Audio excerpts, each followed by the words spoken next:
Okay, we are now recording here. All right, so last week we went through Job. Again, had to be selective in what we cover due to time constraints, obviously. But tonight we're going to work into the next book in the Hebrew canon. So we looked at the Psalter, Job, and now we'll take a fairly brief look at Proverbs, and then we'll work into Ruth. Uh, and you guys have your translation and commentary project in which you guys have been working on Ruth. Um, Now, have you got those submitted yet? I didn't take a look today. Did you get those submitted yet today? You had, I thought you had said that we could take an extra week on roof, Okay. maybe, so that it Well, wasn't due tonight. Maybe I misunderstood. well, Jacob, I'm not going to argue with you, even if I didn't say it. Congratulations, you I got it. think that's what I think that's the way it's listed in the assignments. I think the translation commentary is actually due next Tuesday. I think that's the date in the on the schedule. Well, yeah, the Ruth part was due today under the old schedule, and the project itself due next week, I think. But Okay. we're not we kind of took an extra week because of what we're doing with the class, so that's fine. So uh, So did you want next us week to it turn is. in, send an email copy of the roof to you today, even though it's in advance of the turning in the assignment? Is that what you had wanted us to do? No, no, it's fine. Just get that next week because we took an extra week. We decided to go an extra week, so just have that in, submit that before next class. Will be fine. Yep. Okay. Okay. Very well. Let me go ahead and share screen then, and we'll.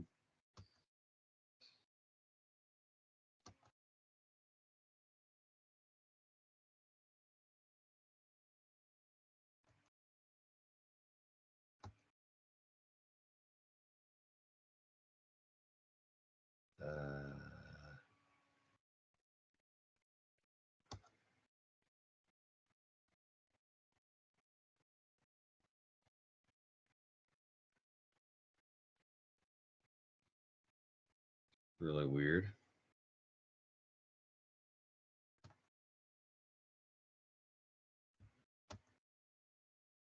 That was odd. Okay, we're sharing screen now, correct? I think so. Let's do this. Yep, I see it. Excellent. Okay. All right, so we're talking about the book of Proverbs.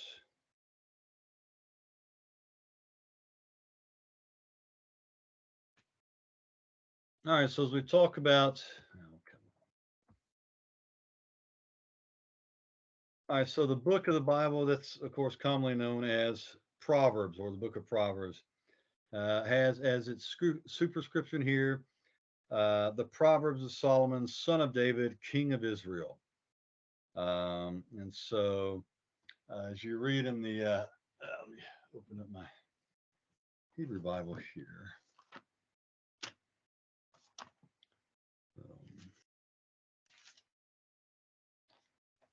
So we got Mishlesh. Well, I need to look at that. I'll just from memory, I guess. Mishlesh Shlomo ben David, Melech Yisrael. All right, there's the title there, and I'll get there eventually.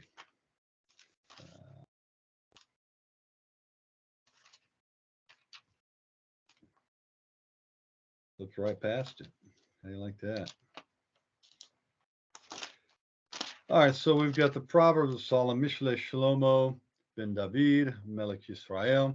The meaning of the Hebrew term mashal, we see 51 times there, including the verb forms.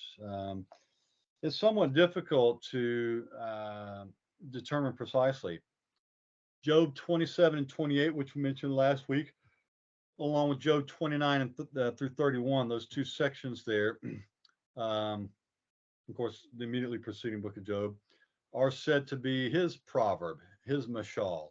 They're in 27:1 and 29:1.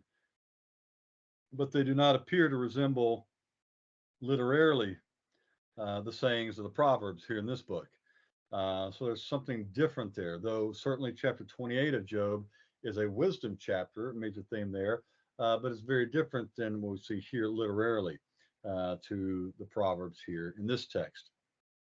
So, um, so at the canonical level, this may not be fortuitous since it is in his final discourse beginning in 29:1 on how note how here Job's words end in 31:40. So this is in his final discourse beginning there in 29:1. And that's where we have the title proverb, mashal, that's given, which ties directly then to the Proverbs here of this following book, that is the book of Proverbs. Not only that, the first of the last two discourses of Job ends there in 28:28 with the idea of departing from evil, which, along with the fear of the Lord, there in verse 28, constitutes the definition of wisdom there in Job. So there might be a deliberate attempt here to tie Proverbs and wisdom together here in the books of Job and Proverbs. So I want to pay attention to that there in the book of Job as we look into Proverbs. So Job 28:28.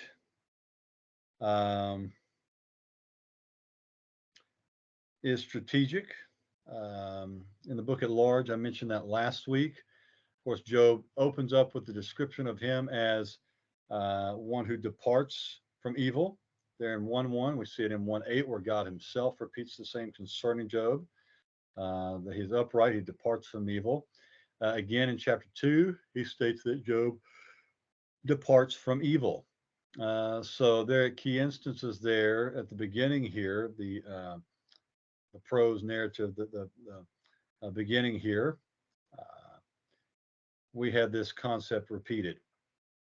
So its appearance near the conclusion of Job's words there in 28:28, along with the title proverb, really creates a cohesive transition as well to the book of Proverbs. The word proverb or mishal ties Job 27:1 and 29:1, as I mentioned there, to the various superscriptions that dot the book of Proverbs, and also this idea of departing from evil, which is a dominant theme there in Job, and is found at the very heart of the following book, namely the book of Proverbs. Proverbs 16:17, right there at the center of the book there. The way of the upright is to depart from evil. Right, he who guards his way protects his soul.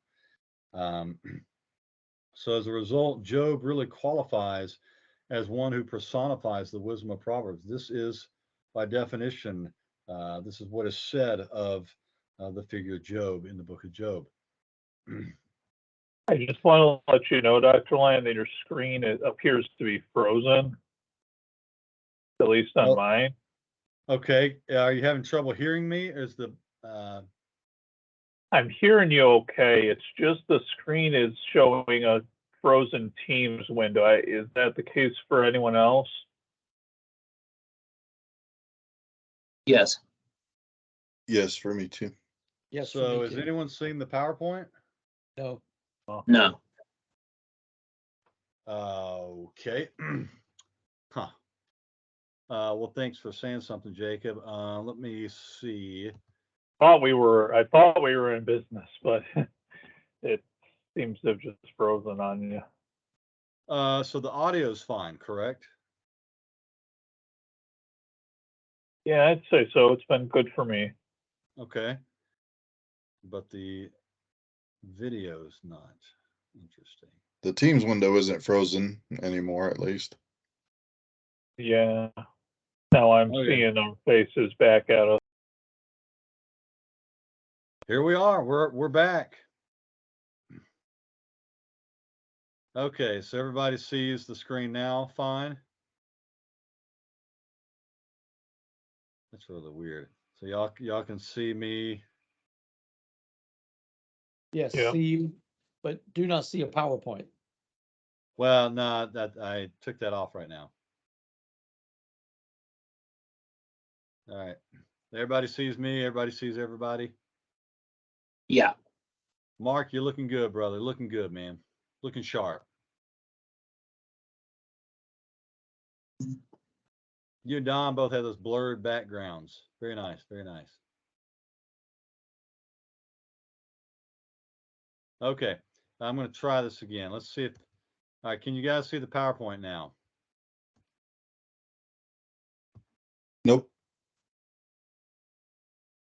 No? No, it went back It to the just frozen went team back. screen. Yeah. It went back to, so the whole time it's not been showing the PowerPoint? It did initially when you first started it, I think. Maybe not, but I think it did.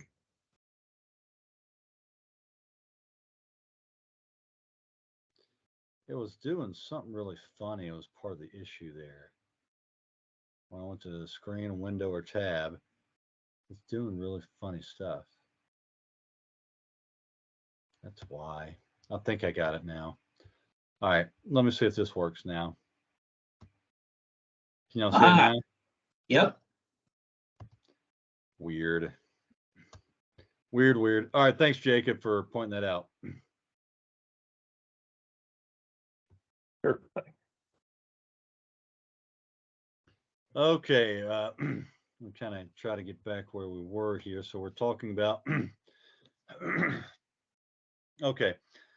So this is where we're looking here on this slide, I think. So Job 28, strategic within the book of Job, right? Job opens with a description of himself departing from evil. There in 1:1, 1:8, God speaks to this as well, repeats this concerning Job. In 2:3, God again states that Job departs from evil. And so key instances there at the beginning there, at the thematic center of Job, we see that again in Job 28 in that wisdom chapter. And so its appearance near the conclusion of Job's words there in 28:28, along with the title proverb, Mashal, creates a cohesive transition to the book of Proverbs, which follows. So the word Mashal or proverb ties Job 27:1 and 29:1, where it's mentioned in both of those superscriptions there, to the very superscription, and that's a superscription in Job, and that term is found in the various superscriptions throughout the book of Proverbs as well. So again, helping transition that across these books. And of course, the idea of departing from evil is there across Proverbs as well. It's a dominant theme here in Job, and it's found at the heart of the following book. And that's why I read Proverbs 16:17, for example, up there at the center of the book of Proverbs. The way the upright is to depart from evil, and he who guards his way protects his soul.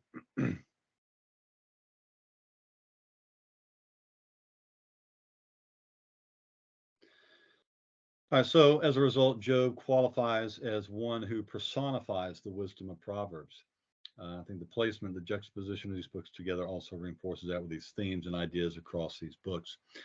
However, Proverbs will also highlight Solomon in the superscription as the wise one, tying wisdom also to the Davidic line, just as was done in the Psalter as well. And in fact, you could say that all texts, or at least generally speaking, right, all these composition books point to one yet to come. So a number of things we can look at here, just some introductory things here. The distribution of wicked, this language there. So a major focus of the Psalter is the wicked, right? The Rashaim, right? A group that is mentioned 4 times in the opening psalm alone. It's also found predominantly throughout the Psalter 81 times, in Job 25 times, and in Proverbs 78 times. We see it 26 times in Ezekiel, but a total of only 263 times in the entire Hebrew canon. So notice the high concentration there in the Psalter, Job, and Proverbs, these wisdom texts, which are juxtaposed together. So for a total of 184 times. So it's no wonder that these books are placed together, among other things. So again, they're placed together in the Greek canon, just in a different order as well. So, but they also reveal that Proverbs, like the Psalter and Job, speaks of the wicked. And this is, I think, a really important point. Proverbs, just like the Psalter and Job prior, speaks of the wicked not only in the here and now, but also in the hereafter, right? And what is to come. And by the way, that's one of the laments, right? Why do the righteous seem to prosper? Well, don't worry about them. Their day's coming. Even Kohelet even addresses that also. The particular root mashal from which proverb is derived is found in verb form to express a comparison or similitude. So, for example, in Isaiah 46:5, there the Lord asks, to whom will you make me the same, liken or compare me to, right? So that we would be the same. That's Isaiah 46. So here in Isaiah 46:5, the idea of comparison is what's prominent, as in most uses of the verb mashal. And so a parable or similitude for the noun is a common translation we see for mashal. Also interesting here, the noun is found 7 times in reference to the oracles of Balaam. Oh, well, now that's interesting in that poetic text there. So Numbers 23:7, 18, 24:3, 15, 20, 21, and 23. So 7 times there in the oracles of Balaam. And so it certainly has a definite prophetic nuance according to the content of these texts. I think it's important as we look at the use of that in text prior, canonically speaking, preparing the reader when we see this language here in the book of Proverbs. So it is possible that Solomon's Proverbs are not to be read merely as witty, pithy sayings, right? But rather that they constitute indeed prophetic words of God. Right? This wisdom literature is also prophetic revelation, at least in some shape, form, or fashion. The saying quoted by Ezekiel in Ezekiel 18:2, the fathers eat sour grapes and the son's teeth are set on edge. That is referred to as a proverb as well. And so the semantic range of this term is somewhat wide, somewhat large. The same 3 consonants, mem, shin, lamed, not only does it refer to proverb, comparison, and similitude, and even with this prophetic nuance, but the same 3 consonants there, the triradical root, that mem, shin, lamed, also mashal means to rule, to have dominion, to govern. And that's a very interesting thing there. So, for example, if you go back to Genesis, before the fall, the term for to have dominion, to rule is radah. There in Genesis 1, when God gives a man and woman dominion over his creation, to rule, that ruling couple over his creation, right? This kingdom of priests, if you will, there in Eden. And it's after the fall, though, we see the term mashal is used, right? Where he will rule over her, right? Mashal, you see that language in Psalm 8, I think, as well. No, you see it throughout the Hebrew canon, mashal as well. But radah is another term used for having dominion, ruling. Mashal is one of those terms as well. So we see that here, which is very interesting. And of course, the context clearly distinguishes the sense that's being used for that root. By the way, let me go back. So we got I want to give a quote here.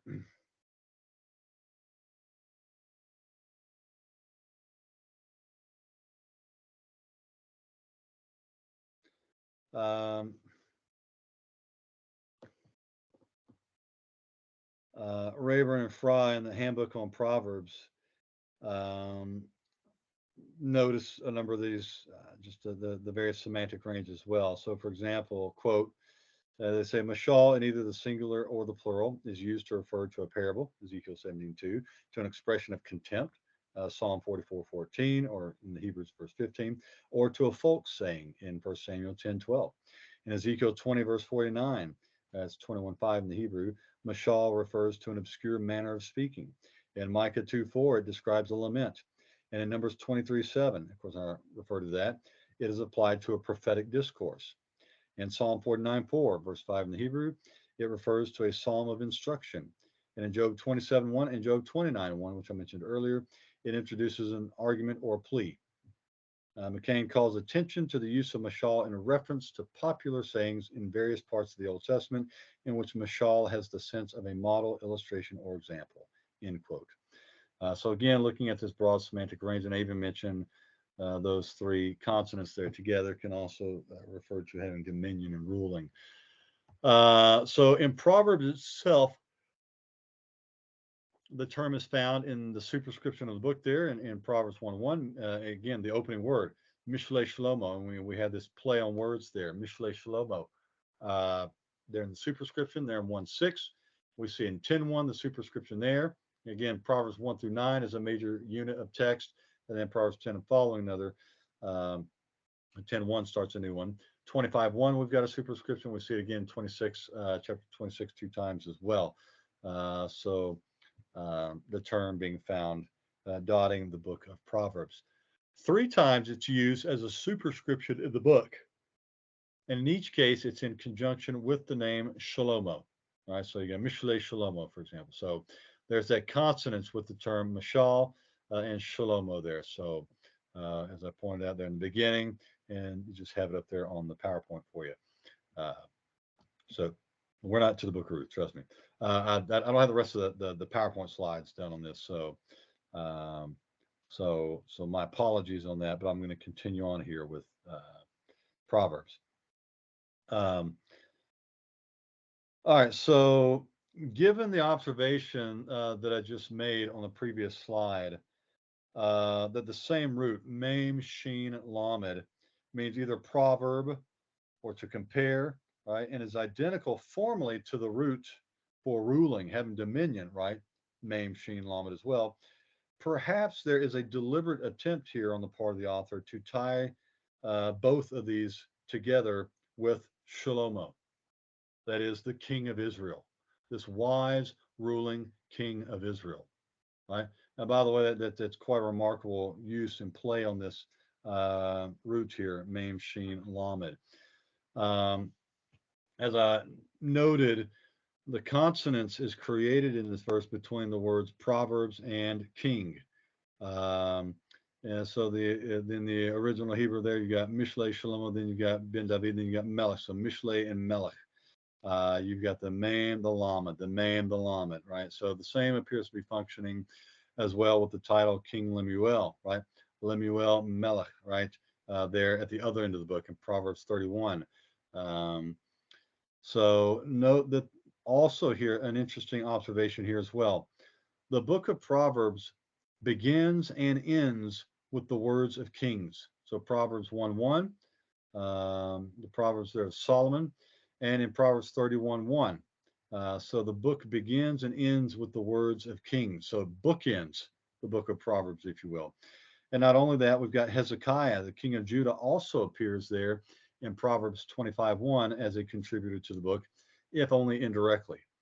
So what's interesting here, the theme of kingship in this book may be more prominent than many have previously noted.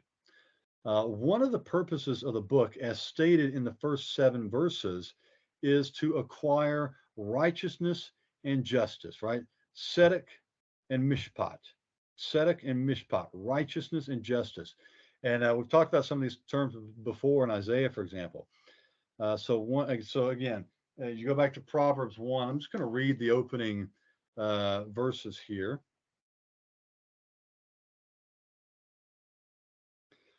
Mishle Shlomo ben David, Melech Yisrael, right? So the Proverbs of Solomon, the son of David, king of Israel, to know wisdom and instruction, to perceive the words of understanding, to receive instruction of wisdom, justice, judgment. Those are the terms there with tzedek and mishpat, right? Righteousness and justice there. And equity, to give prudence to the simple. To the young man, knowledge and discretion. A wise man will hear and increase learning. A man of understanding will attain wise counsel.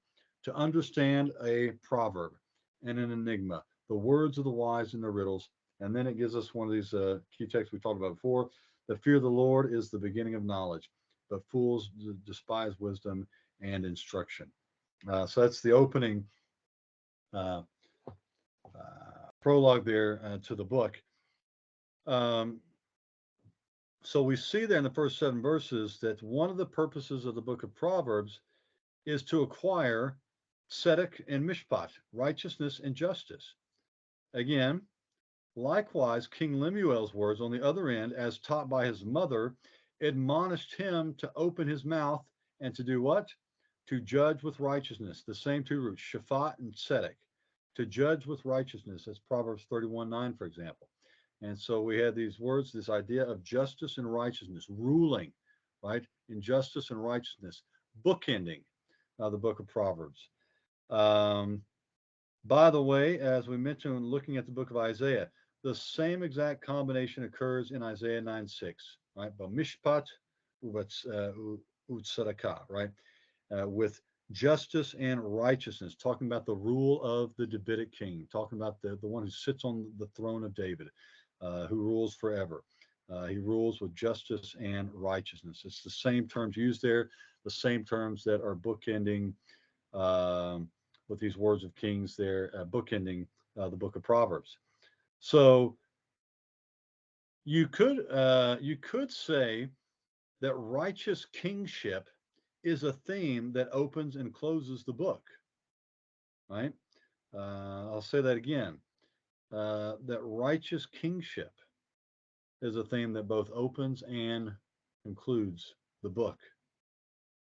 So in the Psalter, there's a prayer for Solomon, apparently uttered by his father David. We talked about that in Psalm 72, in which these same 2 terms are prominent there, justice and righteousness, mishpat, tzedakah. Those are prominent there in Psalm 72. The psalm opens there in verse 1 with a request that God give the king what? Justice and righteousness, those terms, and that he judge the people with righteousness and justice. Verse 2, we see it again. It is especially the afflicted, and I want you to pick up on this language. Again, Psalm 72, that messianic text there, very clearly. So it's those terms, justice and righteousness, that are prominent. Verse 1, may God give the king justice and righteousness, and that he would judge the people with righteousness and justice in verse 2. And it's interesting here, especially it is the afflicted, ani, and the humble, the afflicted and the humble, that this eschatological king will consider, according to Psalm 72, verse 2, 4, 12, and 13, where those terms are repeated. So this eschatological king will rule in justice and righteousness, and it's the afflicted and the humble that he will consider. Likewise, in Proverbs 31:9, where we also find the concepts of justice and righteousness, there is a command to judge with justice who? The very same objects here, the afflicted and the humble, the same 2 terms used there in Psalm 72. By the way, the root there for the verb for judging, din, is identical to that of Psalm 72, verse 2 as well, what's used here in Proverbs 31:9. So there are actually 2 parallels between those 2 verses there in Psalm 72 and Proverbs 31:9. Now, Psalm 72 is clearly presented in the Psalter as a vision of the eschatological and messianic kingdom, very vividly, powerfully. So these parallels between Psalms, so I mentioned you got bookending Proverbs 1 and Proverbs 31. You see that same language there with the Davidic king who sits on the throne forever in Isaiah 9:6, who rules and with justice and righteousness. You see it again with this eschatological king in Psalm 72, right? And of course, they're paralleling Proverbs 31. So these parallels at least suggest that Proverbs presents the wisdom of such a king and kingdom as well. I'll say that again. These parallels at least suggest that the book of Proverbs portrays the wisdom and justice of the eschatological king. So this presenting the wisdom of this particular king and this kingdom. And so we could further suggest then that the book portrays the wisdom and justice of the eschatological Solomon, right? Not so much the historical Solomon, who, by the way, failed, especially in the case of Proverbs 31:3, right? Not to go after many women, he goes after many. Uh, Solomon actually fails to take his own advice. And so we could suggest that this portrays the wisdom and justice of the eschatological Solomon, much like we talked about the eschatological David, right, as opposed to the historical David. Um, so his words in the book are prophetic, right? Solomon's words. Now, not all the words are attributed to Solomon there, of course, and many of the proverbs are, but not all, of course. But his words in the book are prophetic of the ultimate King Solomon, the Davidic king. And again, the same can be said of David's words, which speak of the historical David's words, which also speak of the eschatological David. Um, all right. Comments or thoughts on that so far?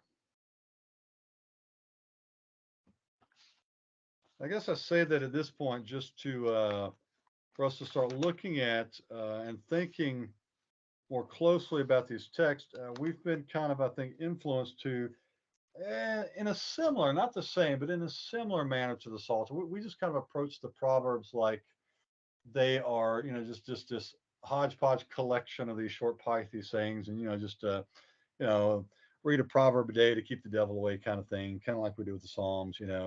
And these disjointed, seemingly, disjointed, proverbs, and there's no real, cohesiveness or anything. And that's kind of how people approach the proverbs. Certainly, we do have collections of proverbs, but we do have distinctions there between Proverbs 1 through 9. Certainly, different form versus what we find in 10:1 and following. But not only that, that we start to see this wisdom literature, this poetic wisdom book in the framework in which it seems to be presented here, namely that of the righteous rule of the king, right? This wisdom and rule of kings and what that's to look like here. All right. Any thoughts or questions, observations at the moment?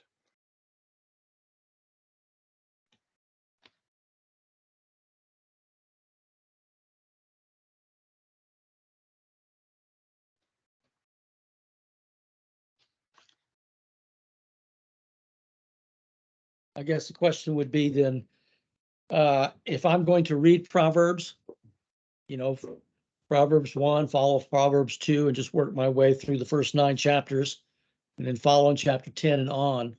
And I'm reading it. How am I to read it?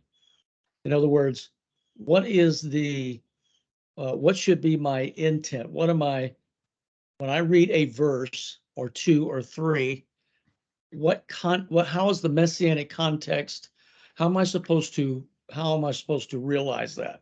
In other words, I understand reading Proverbs chapter day keeps the devil away. There's things here that can give, wisdom for your daily living, etc.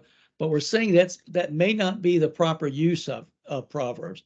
So what, in your thinking then, what would be the proper use of Proverbs for someone who would pick it up and begin to read it? Well, yeah. So part of it is how we approach the book, right? And how we approach a book affects the way we read it, right? So if we approach the book merely as a collection of proverbs with no real intentional structure or anything like that, you're going to read it differently. You're going to, like many do with the form critical approach with the Psalter, kind of piecemeal, just kind of rip passages out of context, that kind of thing. There are groupings. What we're going to see, I've not gone through all of the stuff. I've just given some introductory remarks so far, so keep that in mind. We start to look at various aspects of the structure of the book. Proverbs 1 through 9 is very different than Proverbs 10:1 and following, for example, as I mentioned. But I want to get some more into that before I really try to answer that fully. But I want to just start off by saying our approach to any biblical book is going to affect the way that we read the individual passages, verses within that, of course.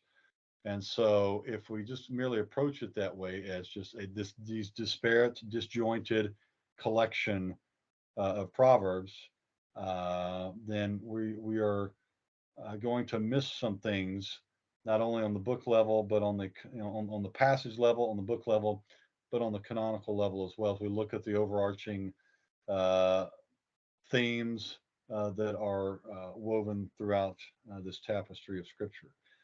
So I think it will affect us on multiple levels. I'm simply just pointing out right now that there may very well be, in the context of the canon, yes, it's wisdom literature. Yes, it applies to us. Yes, we should take these principles and apply them to our lives. I don't know that anybody's saying don't do that, right? But there may be more to that than just merely that, right? And this is where I think the same thing with the Psalms, where people just kind of have this disjointed reading, and so they kind of rip it from a broader context, and so they may certainly still glean things from the text, but they may miss some overarching ideas and some other key ideas that are there. And sometimes you can even miss the most fundamental point of a particular passage, taking that type of approach. So keeping the context right. So any book, you're reading it, and you're picking up on structural changes. You're picking up on when the author is doing something different. There's something very different when you get to Proverbs 10:1 and following. And so you immediately say, oh, wait a minute. Okay, so we've just shifted from Proverbs 1 through 9. Okay, well, why does Proverbs 1 through 9? What are some of the major themes? What is the author doing there? And how does that prep the reader for 10:1 and following, for example? You've read through the whole book of Proverbs, and all of a sudden you see these words of another king, and you start to see, wait a minute, you know, now the author's reminding me, and there's this interesting um bookending around the book, but even from the outset, we're seeing the words of Solomon, who's this Davidic king, and so you're getting clues and ideas that you're thinking about as you read this. And as you look through these texts, oftentimes you want to let the text confirm. Maybe you have a hunch as you're reading something, but the text has to verify those ideas. So right now, I'm just bringing up some of these observations, just big picture on the Proverbs. Okay, but I just want to point out, at least for the moment here, that our approach will, and I think you guys understand that our approach to a book, and in this case, namely Proverbs, will affect how we read the individual verses, the units within the book of Proverbs, and of course, how we're going to apply that to our lives, in our teaching ministry, in our own personal living. So, so I'm going to move forward. Don, I'm not avoiding the question. I'm just giving a partial answer right now, if that's okay.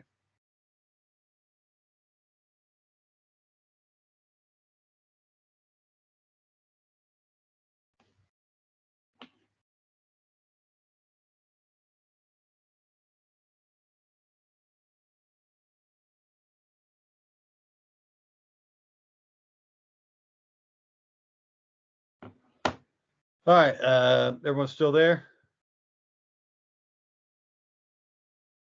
Yep. Yep. All right, so as we talk about the structure of the book of Proverbs moving forward, so it contains various superscriptions. So this is one of those telltale markers we see.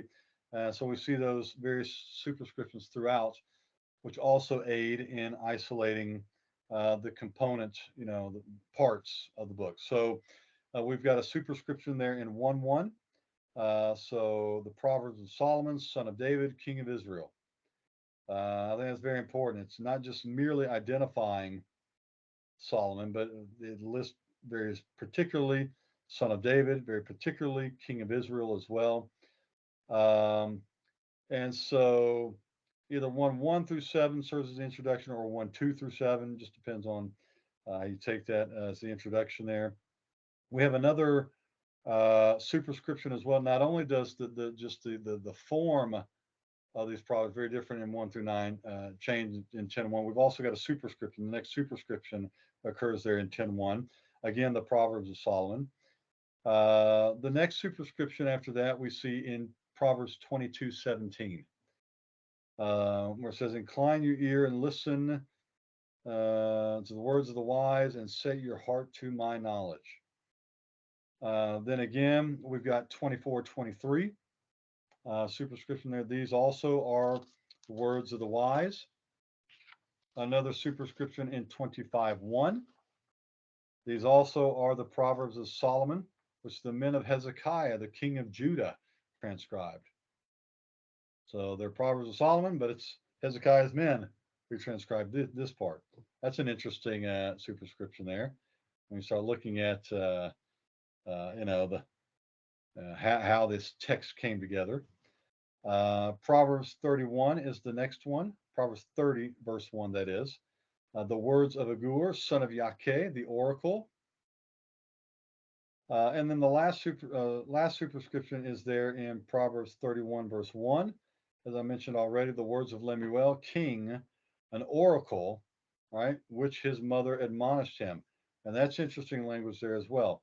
And then, of course, if you guys are probably familiar with, we've got the acrostic there, Proverbs 31, verses 10 through 31, in which we have each of these 22 verses beginning with a subsequent letter of the Hebrew alphabet, dealing with this wise woman there, this Eshechiel, this virtuous woman, this woman of strength, valor. So within these 7 major headings, we've got further divisions that could be traced as well.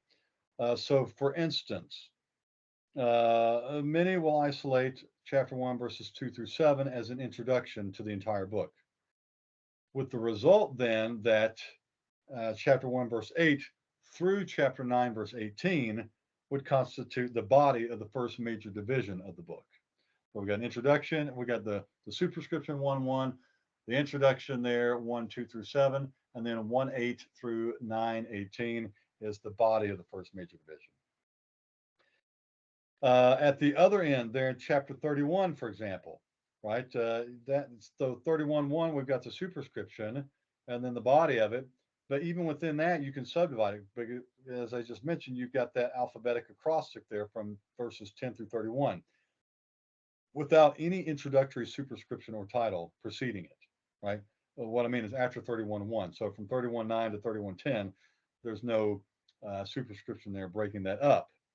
So given its discrete nature as an acrostic there, scholars have assumed it to be separate from verses 1 through 9, that is the words of Lemuel. However, right, considering what I just mentioned there, the lack of a superscription seems to be clearly deliberate here.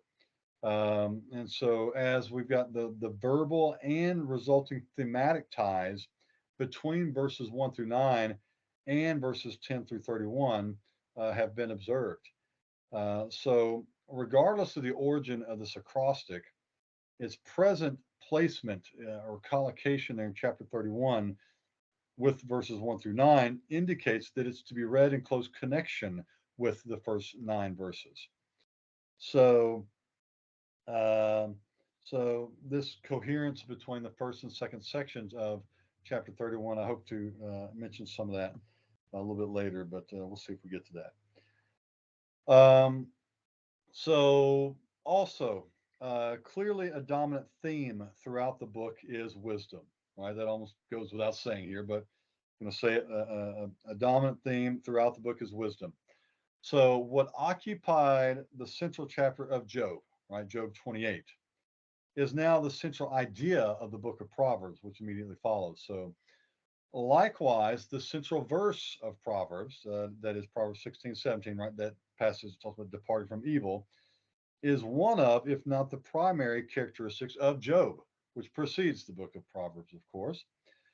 So Job is the concrete historical personification of this evil, departing, wise ideal in Proverbs.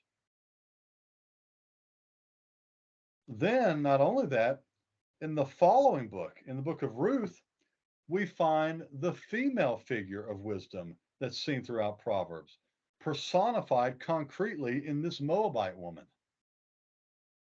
And we're going to see a lot of parallels between Proverbs and Ruth, for example. Each of the divisions of Proverbs that I've already mentioned announces wisdom as a major theme. Proverbs 1:2, for example, opens the book immediately following the superscription with the words to understand chokmah, wisdom, right? Verses 5, 6, and 7 there in chapter 1, the introductory declaration of purpose, they all repeat that same concept. In verse 20 of chapter 1, wisdom raises her voice in the streets. After the opening superscription of 10:1, we read of a wise son in the latter part of verse 1 and 1b. And then in verses 13, 23, 31, we see the concept of wisdom repeated there in chapter 10. The following chapters, 11, 13, 14, 15, 16, 17, 18, Proverbs 21, all reiterate this theme of wisdom. Under the sayings of the wise, as they're referred to as, they're in Proverbs 22, 17 through 24, 22. There are found further references to wisdom, which is consistent with the title itself, the sayings of the wise. In 20 verses 23 through 34, the title given is These Also Are the Sayings of the Wise, again highlighting wisdom once again. Further, the Mishlei Shlomo, the Proverbs of Solomon, they're in chapters 25 through 29. Repeat the emphasis on wisdom. Just for some examples, Proverbs 25:12, 26:5, 26:12, 26:16, 27:11, 28:11, 29:8, verse 9, verse 11. Some examples there. Surprisingly, if you will, the penultimate division of the book, right? The words of Agur, they're in chapter 30, right? The last division in Proverbs 31:1. So the penultimate division of the book here, dealing with the words of Agur in chapter 30. If you look at it, it's very interesting. It opens there. So we've got the words of Agur, the son of Yakeh, his utterance. This man declared to Ithiel and Ukal, surely I am more stupid than any man and do not have the understanding of a man. That's quite the introduction, by the way. I neither learned wisdom nor have knowledge of the Holy One. And there's some interesting language that follows this, by the way. But notice he says here in verse 3, right, the statement there, and I have not learned wisdom, but the knowledge of the holy I have known. Now, interestingly enough, alternatively, this could actually possibly read here in the second half of the verse as, nor have I known knowledge of the holy. So it could be, I have not learned wisdom, nor have I learned knowledge of the Holy One. So Agur here in verse 3, he confesses lack of understanding, wisdom, and knowledge. We've got bin, to discern, to understand, the root there. We've got chokmah, and we've got da'at, knowledge, right? We'll get yada, the root verb, da'at, knowledge. So bin, chokmah, and da'at, all those terms used. So he confesses this lack of understanding, wisdom, and knowledge. Those are the same exact three roots that are used in Proverbs 1:2, where it talks about the acquisition of these things. Understanding, wisdom, and knowledge is emphasized as the purpose, one of the major purposes of the book. So perhaps then there is an emphasis on the divine source of wisdom. That is the fear of the Lord. So there's an emphasis on the divine source of wisdom, the fear of the Lord, as opposed to human attempts to define it, as seen, for example, in the book of Job previously, where they attempted to and they failed miserably, by the way, Job's friends. So the confession of ignorance by Agur here in Proverbs 30 seems to recall also that of Job in Job 42, verse 3, where he talks about a lack of knowledge and a lack of understanding. He mentions two of those terms there are confessed by him. And so those are, again, the same two that are seen in Proverbs 30, verses 2 and 3. And in fact, if the negative particle lo, not, there in Proverbs 30, verse 3 in the first part is serving for both cola of the verse, then there is created a very close parallel to Job 42, verse 3. So Proverbs 30, verse 3, and I did not, right, and knowledge of and understanding there, right, those terms used there. Proverbs 42, 3, who is this? And again, without knowledge, he says, I did not understand, right? So God had taught Job, I mean, very powerfully, the inscrutable nature of creation, right? Yeah, when God responded to Job. And Job had confessed his ignorance, if you guys recall, much like the confession here of Agur. And at the outset of the interrogation, God had asked him, who would place the measurements of the earth that you may know, right? That you may know. That's Job 38:5. And so here we find terminology much like that in the same chapter of Proverbs, both of which inquire the listener if he had knowledge of creation. In Proverbs, you mentioned in Job 38:5, talking about the creation that you may know, right? In Proverbs 30, verse 4, what does it do? Who has ascended into heaven or descended? Who has gathered the wind in his fist? Who has bound the waters in a garment? Who has established all the ends of the earth? What is his name and what is his son's name, if you know? By the way, that sounds an awful lot like the line of questioning in the book of Job. You read this, and you're like, man, I've seen this before. And so you've got this inquiring the listener if he had knowledge of creation, right? And so by means of this pair of similar texts here, the writer of Proverbs appears to have portrayed another figure like Job, right? In this individual named Agur, son of Yakeh. Now, in the case of Job, the questions are regarding, of course, the unfathomable, inscrutable facts of creation itself, right? While in Proverbs, so it's I want to repeat that.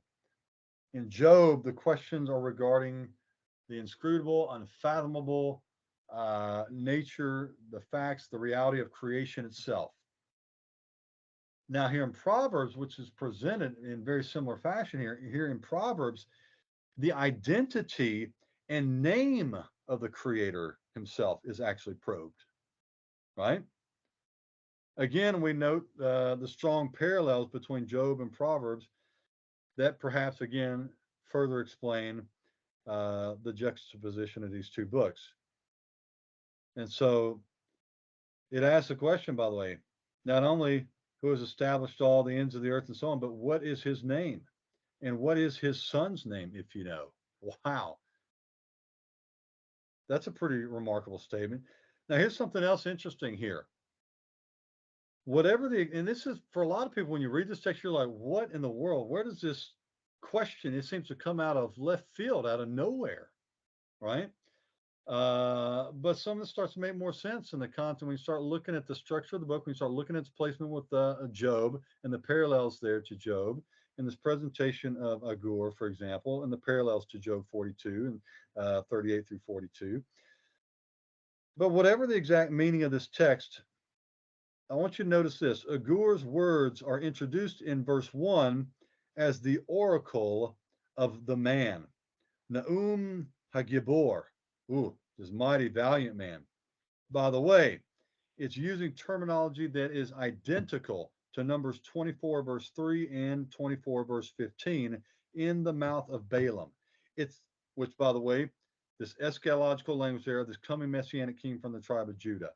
It's also this oracle of the man is the same language used there in the mouth of David in 2 Samuel 23, verse 1, which we also talked about there, bookending the book of Samuel. In that prophetic, poetic scene there in Samuel, where David utters his last words regarding this coming Messiah, of which his family does not resemble that rule. Both Numbers 24 and 2 Samuel 23 contain explicit messianic prophecies. I mean, you can point to numerous passages. I mean, Numbers 24, verse 7, verse 9, verse 17, 2 Samuel 23, 1, and so on. So, having said that, this is the identical language there, the utterance or the oracle of the man, Naum Hagibor. So implied by the identical use of this, and by the way, this is a rare phrase, Naum Hagibor. So implied by the identical use of this rare phrase is that Proverbs 30 verses 1 and following will also speak of this coming king. And you've already seen that before. So when you see this language, you're like, I've seen this before. And in fact, indeed, it shouldn't be a surprise then. Proverbs 30, verse 4 will ask the name of the creator and that of his son. This is remarkable. So maybe it's not so out of left field as you might have thought. Well, a little food for thought there for you as we look at this. And so as we, Don, to just partially come back to your question, and we read the text carefully, we read the text canonically, we read the text in context. We're not anthropocentric in our reading. We're not just focused on just me and me obtaining wisdom, but what is God saying? What is this text teaching us? Certainly, we're going to apply wisdom principles and all that. Absolutely. But there's much more going on in the book here than just merely that, is what I'm saying. So as far as an inclusio around Proverbs, we've got several things there to consider here. Things that we see kind of bookending Proverbs. So the words of royal figures, which I mentioned, the words of kings. So that's something important to consider that frames the book of Proverbs. Number one, so the words of royal, kingly figures. The second thing that we see bookending Proverbs as well is wisdom as fear of the Lord, as we talk about inclusio. So wisdom as fear of the Lord.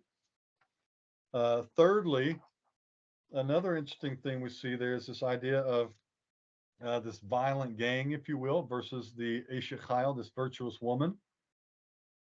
And then fourthly, Proverbs 9, at the end of that first major section there, talks about the house of Lady Wisdom.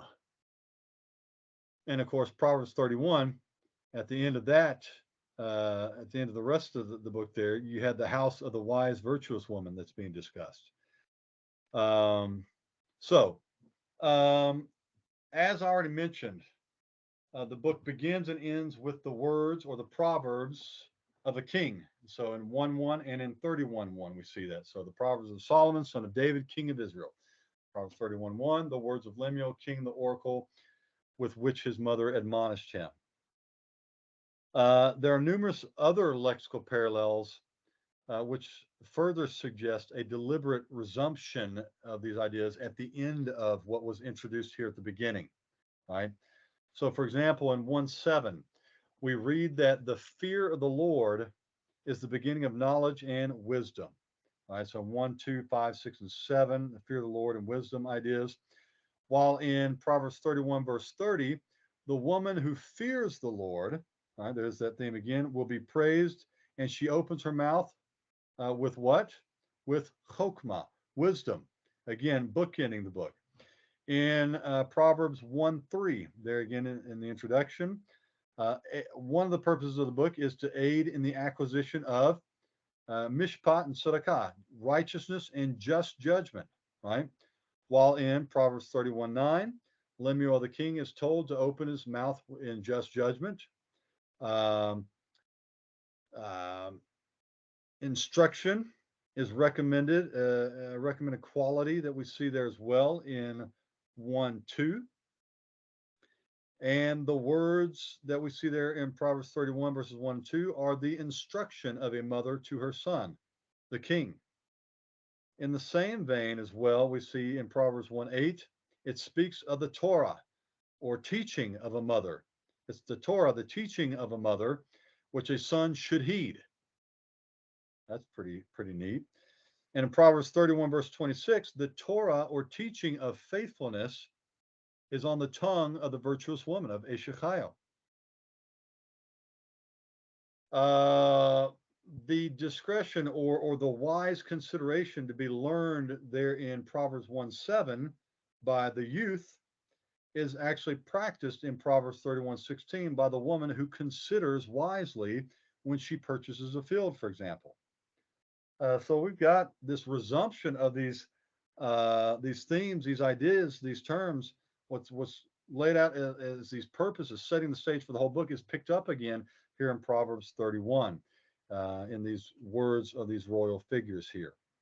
The fear of the Lord in Proverbs 1:7, of course, is an important concept for the book itself, as well as, of course, the two preceding books, the Psalter and Job. And so Roland Murphy, for example, in his book, The Tree of Life, I give a quote here. He says, quote, a motto after the introductory sentence, verses 1 through 6, the positioning of this verse, talking about verse 7, it's a motto after the introductory sentence there in verses 1 through 6. The positioning of this verse 7, echoed in 9:10, 15:33, and Job 28:28, Psalm 111:10, is important. So the positioning of this verse is important. It is the seventh verse following upon the introduction, and it is repeated in 9:10 at the end of the first collection. Fear of the Lord also appears in 31:30 as a kind of inclusion to the book. So it's an inclusio around the first major unit, and it's an inclusio around the book as a whole, is what he's pointing out. Also, in a series of contrast created by verbal parallels, I mentioned the violent gang, right? Mentioned in Proverbs 1:13, seeks to fill their houses with plunder, while the woman in Proverbs 31:11 has no lack of honestly gained plunder or profit. This gang of young men in Proverbs 1:13, the ones who seek to fill their houses with these ill-gotten profit or plunder, is contrasted with, of course, the woman's house in Proverbs 31:21, which is well clothed because of her hard work, her fearlessness, and so on, right? And because she also looks after the ways of her house, Proverbs 31:27. The possessors of violent ways in Proverbs 1:19, they lose their soul. But the possessor of the industrious woman, if you will, of Proverbs 31, is secure in his trust of her, according to Proverbs 31:11. Right? The husband is secure. He trusts in her. And he sits with the leading men of the city, according to verse 31:23. And he also praises her, this Ashichai, this wise woman, according to verse 28. So the gang in Proverbs 1:13 of men seeks to find precious wealth, while, however, whoever finds the woman, Lady Wisdom of Proverbs 31:10, finds something worth far more than wealth, far more than jewels, right? According to Proverbs 31. Ashichai, who can find her, right? Her worth is far above rubies, right? So these parallels and contrasts point out the way that leads to death, not riches, of chapter 1, versus the way of contentment and wealth of chapter 31, for example. So joining a gang of violent men results in death and bloodshed, there in Proverbs 1, while joining a wise woman results in riches, prestige. There he sat among the elders at the gate, for example, and security. His heart safely trusts in her, so on. That idea. Let's see. Much more that can be said here. How are we on time? Okay. I want to say much more.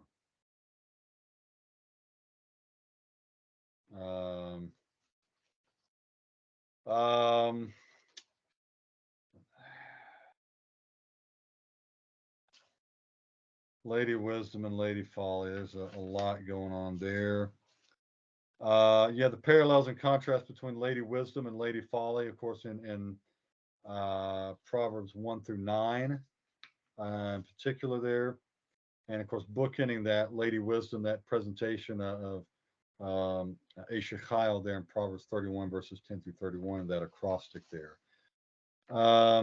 Goodness.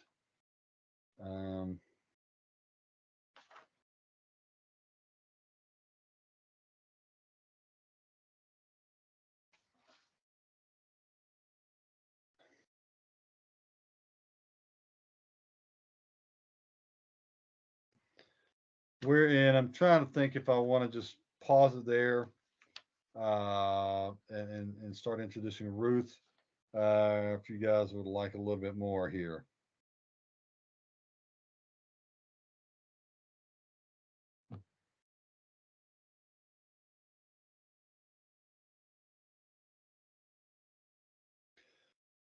Um,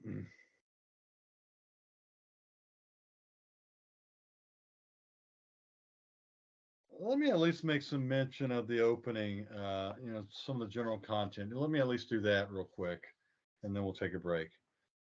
1 through 7 there. You've got the introduction there, lays out the purpose of the book, as I mentioned already. The entire section there begins with the phrase to know wisdom and instruction there in verse 2. And it ends with a string of nouns duplicating that order there. So the fear of the Lord is knowledge, wisdom, and instruction there in verse 7. The only difference, of course, between the two sequences of words is the change from the infinitive to know to the noun knowledge. So as in English, of course, the root here in the Hebrew is identical. The conclusion there, verse 7, indicates, by the way, that the way to obtain wisdom, knowledge, and instruction is through the fear of God. And by the way, we're going to see that with Eshechiel there in Proverbs 31, confirms that idea. It revisits this idea at the end of the book. So wisdom, knowledge, and instruction are the goal, but the way to them is through fearing the Lord. So again, wisdom, knowledge, and instruction are a major goal of the book, but the way to them is through the fear of the Lord. Now, Proverbs 1:8 through 9:18, the rest of, so we got the introduction, and that's the body of that first major unit, if you will. If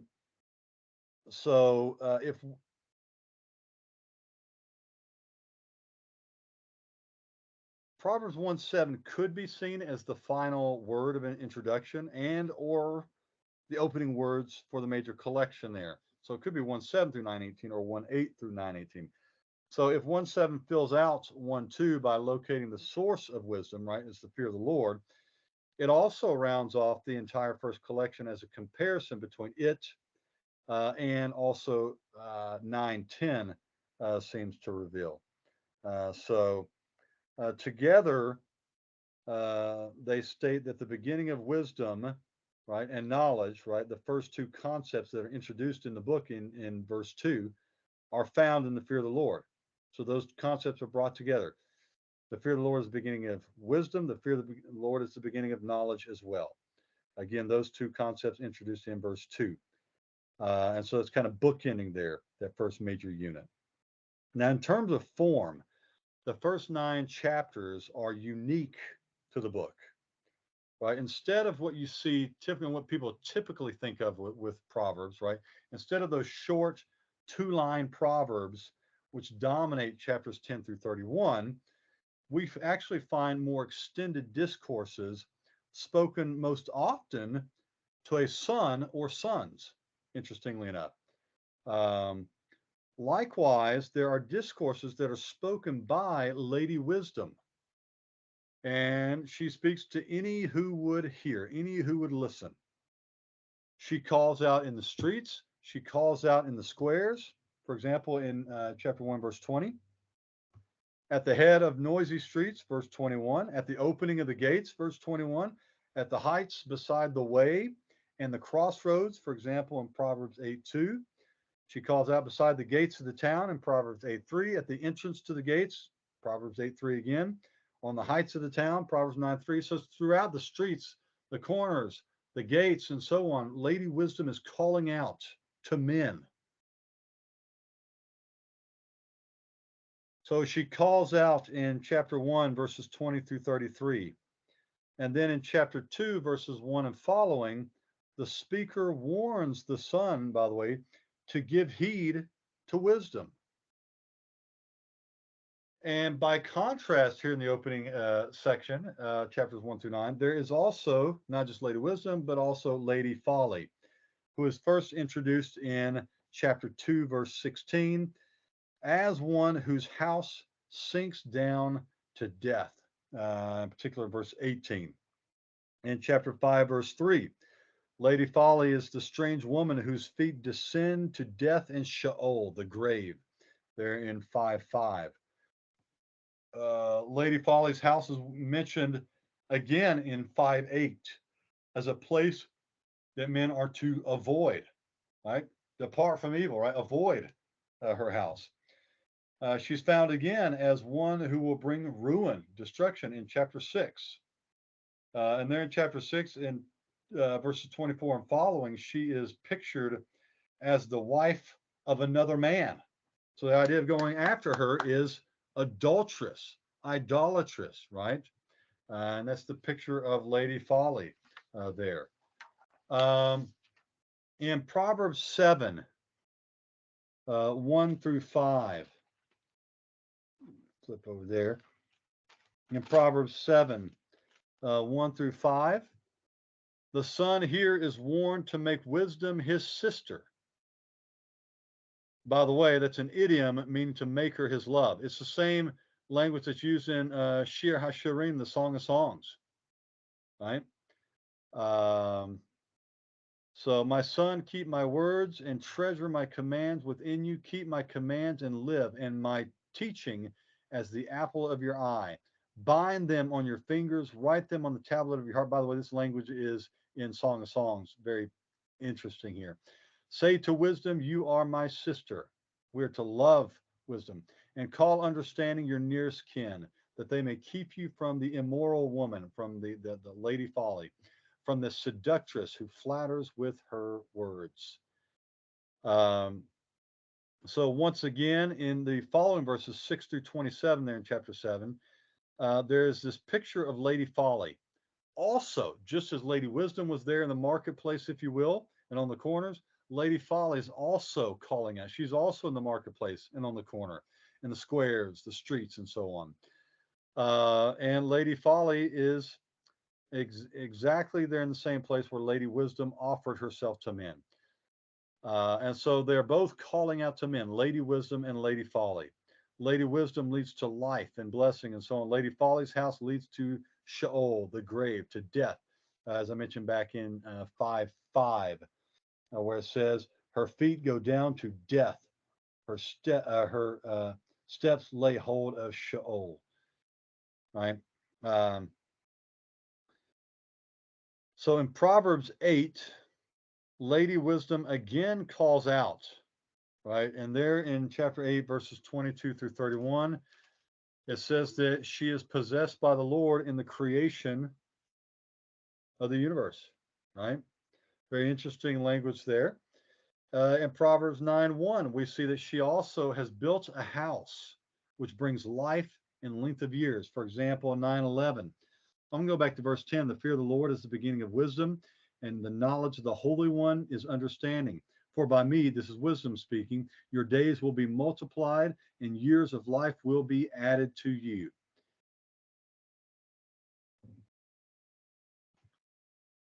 In 9:1, again, as I mentioned here, she has built a house which brings life and length of years. By the way, that's in contrast at 9:11, for example, that's in contrast to the death that is brought about in the house of Lady Folly in Proverbs 2:18 and in Proverbs 7:27, for example. And 7:27 says, her house is the way to Sheol, descending to the chambers of death. That's quite the contrast to following Lady Wisdom. So Lady Wisdom and Lady Folly are both calling out to men.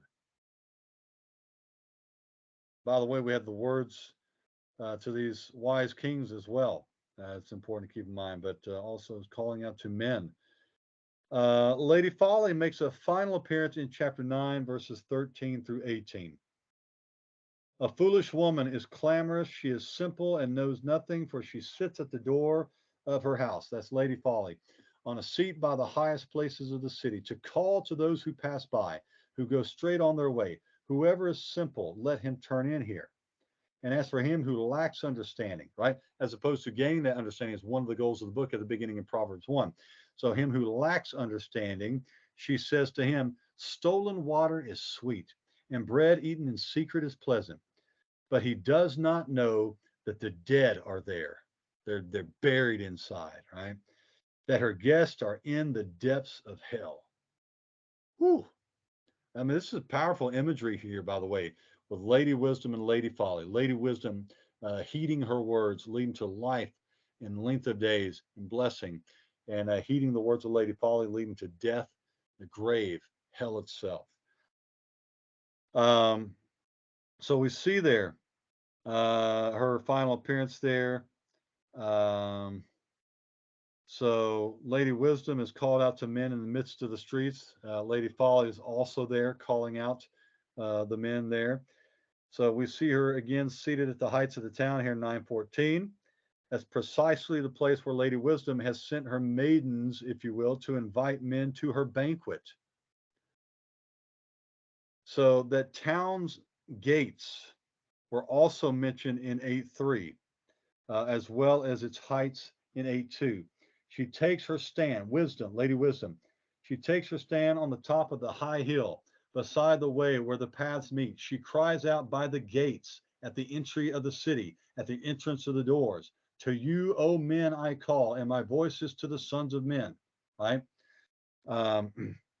So we see that there. That's precisely where Lady Wisdom has sent out her maidens. She's inviting men to her banquet there.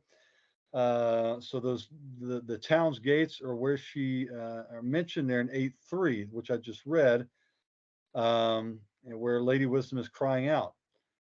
Dorsey, by the way, and you guys should have that book on the literary structure of the Old Testament there. He notes that chapter 9, verses 1 through 12 constitute Lady Wisdom's invitation to a banquet. So Lady Wisdom is inviting men to a banquet there in chapter 9, verses 1 through 12. While chapter 9, verses 13 through 18, the next 6 verses, we have Lady Folly's invitation to her meal.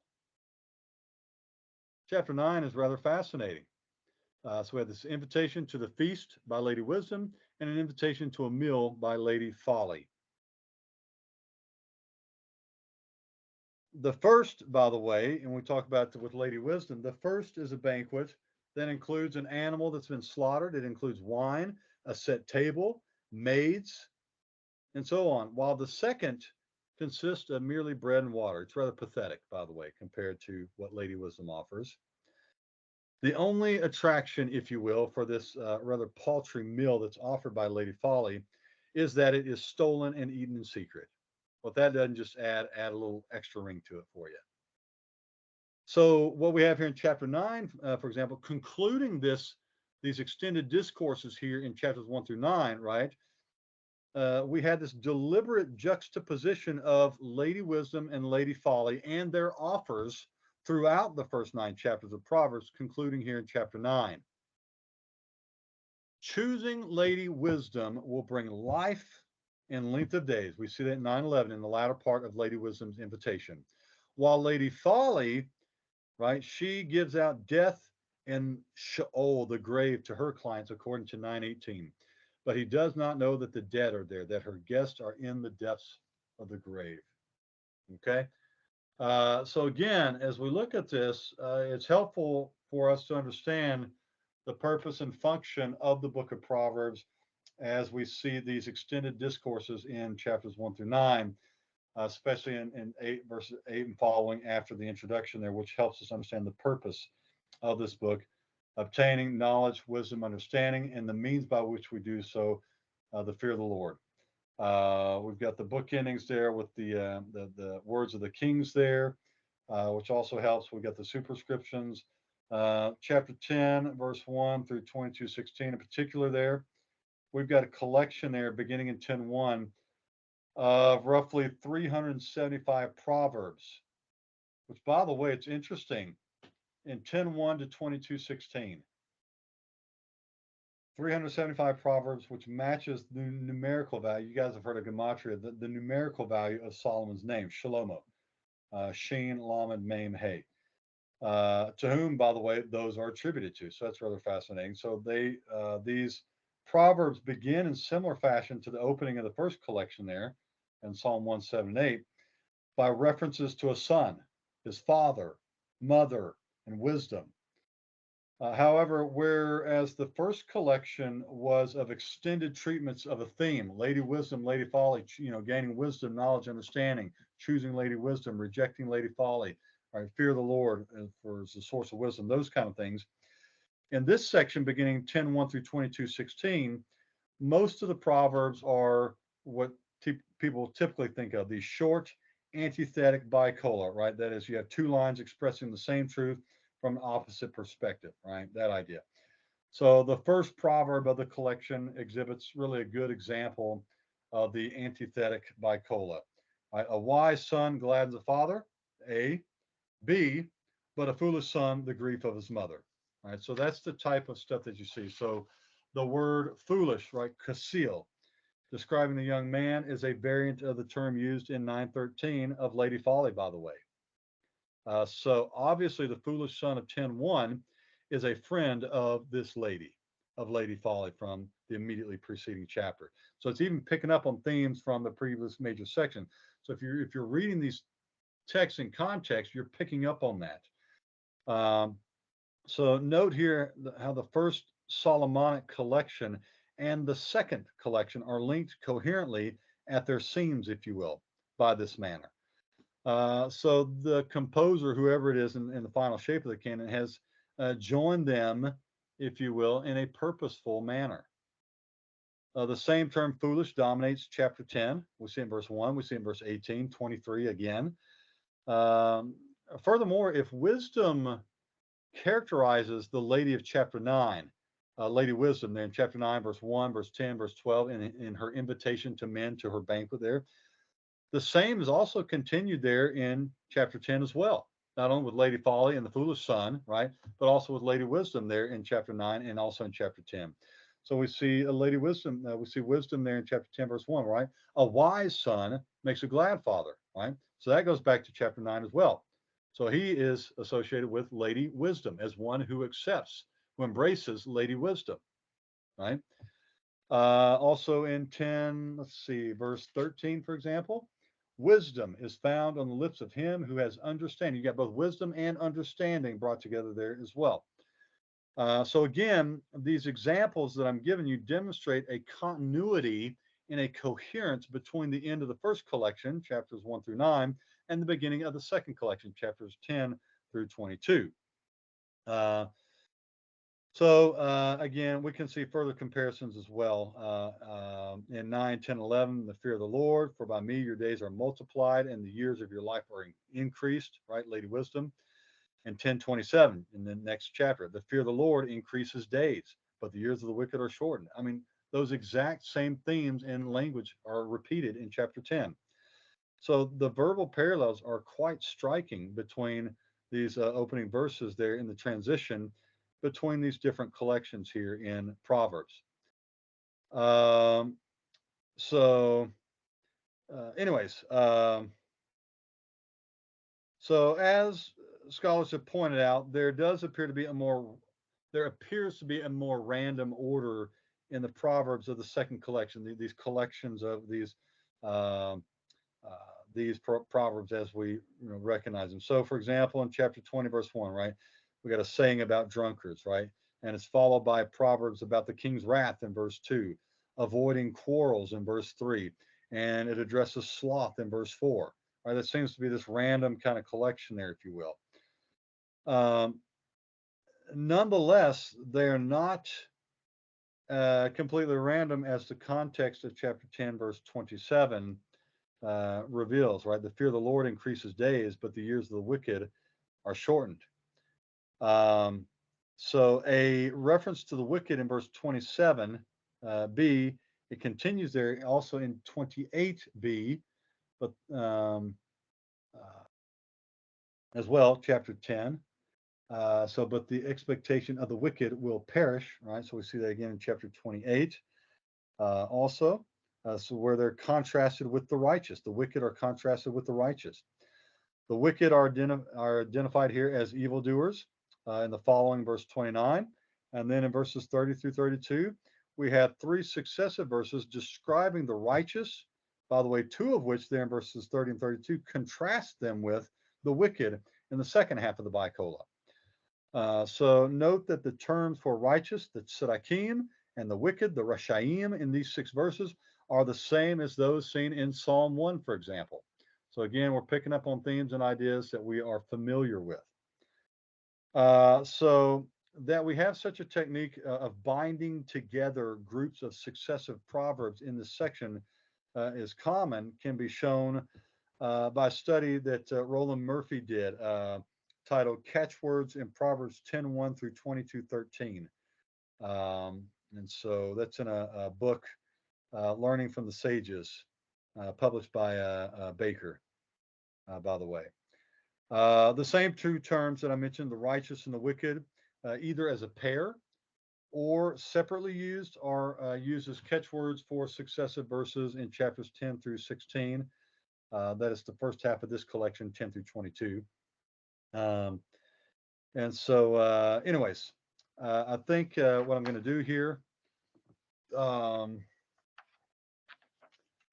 about to pass out. I need some water.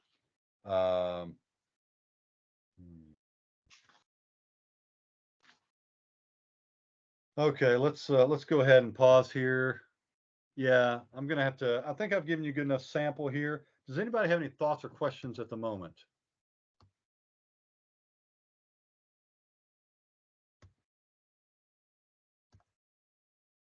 Only got so much time to go through this, so I want to give you. There is intentional shaping. There are themes and ideas that are picked up on, paralleled, and so on. And there are clear distinctions in the book of Proverbs structurally here that we can clearly observe, from the superscriptions to the bookends to the different type of extended discourse in Proverbs 1 through 9. Proverbs 10:1 also picks up a completely different type of Proverbs there, superscription there in 10:1. Proverbs 31, for example, the end of Proverbs. So there are numerous things that you start to pick up on here as we read the book. And as you start to read the book consecutively in order, the reading these chapters consecutively, Don, back to your question, you start picking up on these themes and ideas. So taking note of Proverbs 1:1 through 7, for example, right? And you start to see these themes reappear. You start to see the introduction of Lady Wisdom, Lady Folly early on, and the contrast and so on. So by the time you even get to chapter 10, verse 1, the author has, or the editor, or whatever you want to say there, the text itself has set you up quite nicely by that point. Okay. Does that make sense? You guys tracking with that so far, at least? Now, admittedly, Proverbs 10:1 through 22, chapter 22, they do appear rather, they appear to be more random, but as others have shown, you have proverbs that are grouped together and develop ideas and contrasts and so on, even through there, if we're paying close attention. So it's not as random as you might think. There's more intentionality even there in those groupings of proverbs, is what others have pointed out, and what I'm trying to give you at least a few examples of tonight. I would certainly admit that, again, it can be difficult reading the book of Proverbs. And I think all the more reason why we need to be careful, observant readers of the text, and looking at the individual text, looking at the context in which they, and taking the textual cues, and in the different units of text, every indication that we can pick up on from the text, what the author, the editor has provided for us there in the text, to help frame the questions that we have as we look at individual proverbs and so on. So that's part, again, for a further answer to the question that you asked, on, which, by the way, was a good question that you asked earlier.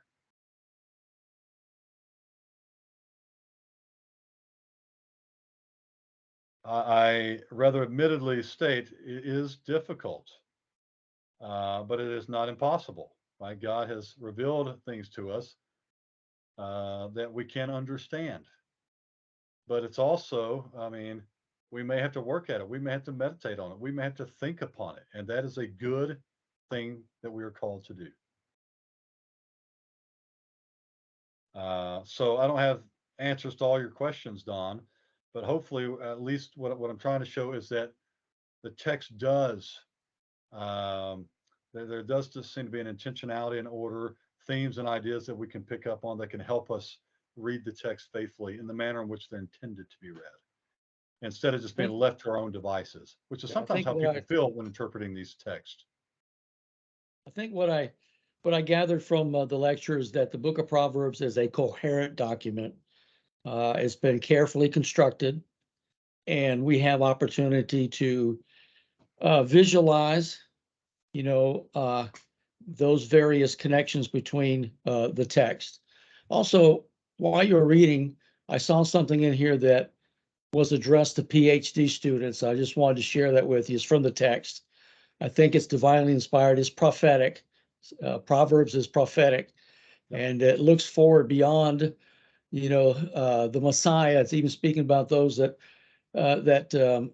adore him and want to follow him and understand him.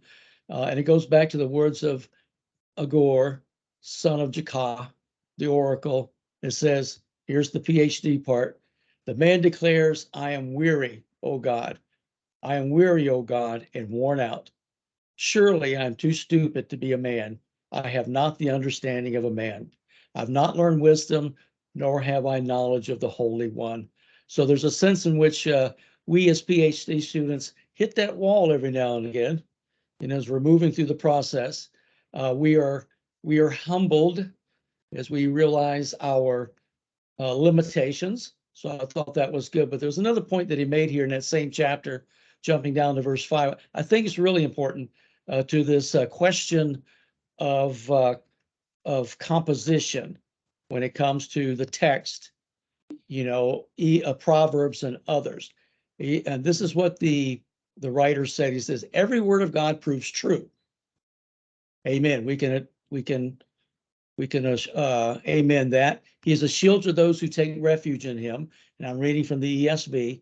And then he says, do not add to his words, lest he rebuke you and you be found a liar. I think that's another indication of whoever the author, compiler, editor is at this point, that he is careful to recognize or try to preserve the integrity, of that which God has given him originally. Make sense?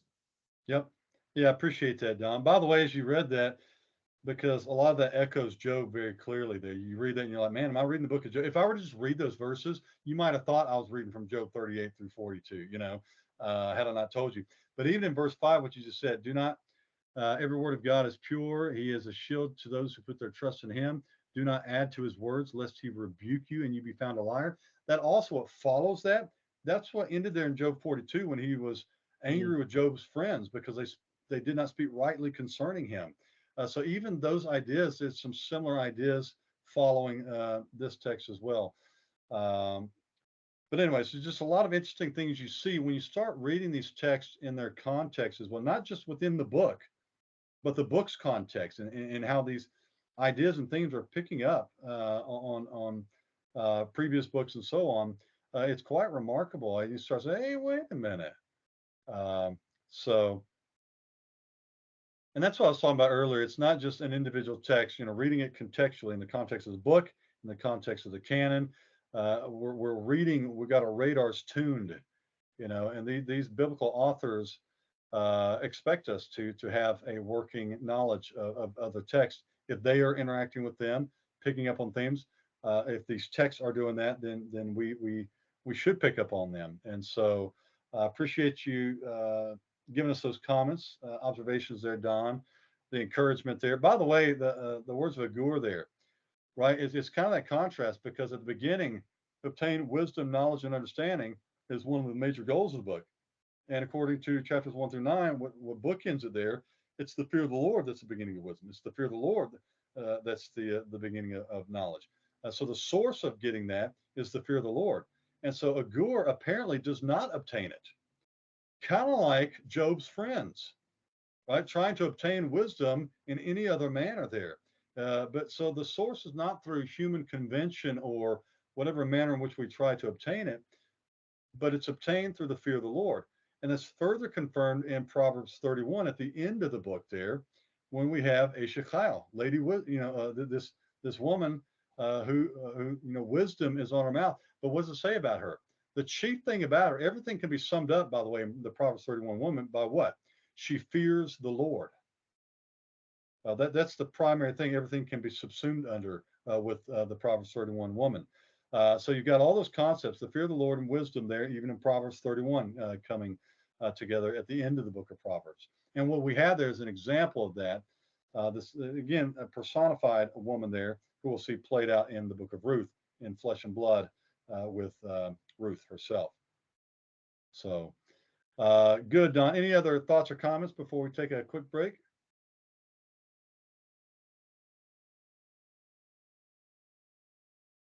All right, appreciate you guys. Appreciate the attention and the comments there. So let's take a 5 to 10 minute break, and we'll pick it up here, introducing the Book of Ruth. All right, gentlemen.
All right, Jacob, how's your family doing?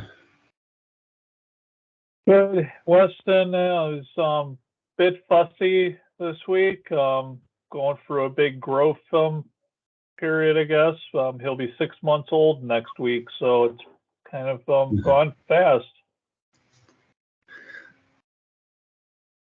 He doing well though? Yeah, Yeah. good. How's Well, your- he'll be crawling and then walking before you know it. Yeah, it's at that place where he's getting fussy because he can't quite do what he wants to do, and one of them, I'm sure, maybe getting to be crawling. So he'll get there eventually. I think pretty soon. That's cool. Good. Very cool. Yeah.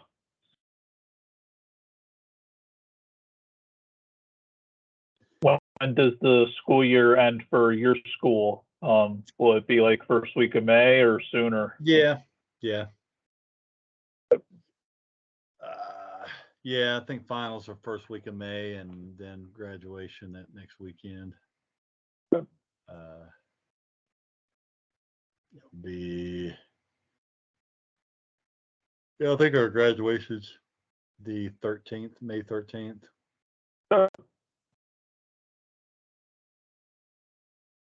Yeah, I think finals are done by May 3rd or May 10th. I don't know. We're done like first week.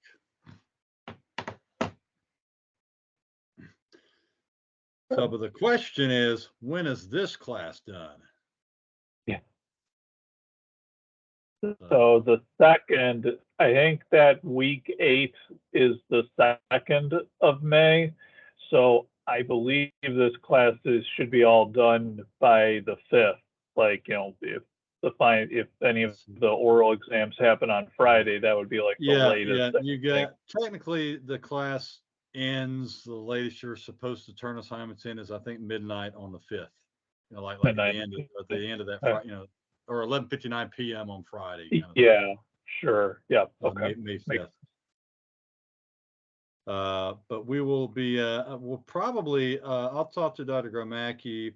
Oh, I need to probably talk to him now because he's going with the trip to Israel, leaving at the end of this week, I think. So I'll try to touch base with him tomorrow. Great. Tomorrow, Thursday. I think they take off Friday, I think. Or yeah, somewhere in there. I'll try to talk to him before he takes off so we can try to maybe get some schedule because he's going to be back basically the week before that, and so it'll be tight. So, but we got to coordinate for both of it with both of us. So, we'll try to. I'll try to contact him. Hopefully, we can have some dates maybe before he takes off. We'll see. All right. Very well. Well, I think what we're going to do is go ahead and start into Ruth, which is a nice transition as we go from Proverbs to Ruth. No way I'm going to finish Ruth tonight since it's already, we only have 49 minutes left. So we're not going to finish Ruth, but we'll get started here. And if I need to continue some discussion on Ruth at the beginning of next class, we can do that. That's fine. Do have a question for you for next week. I'll need to finish discussion on Ruth, the first part. And we can work through Hebrew text of Ruth together, which is what we're scheduled to do. Or we can do some introductory discussion on Kohelet, if you guys want to do that. So that's might leave some flexibility there for you guys.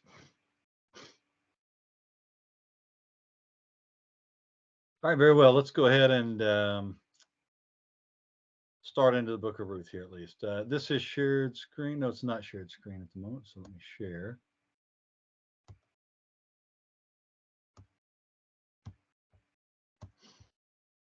Okay.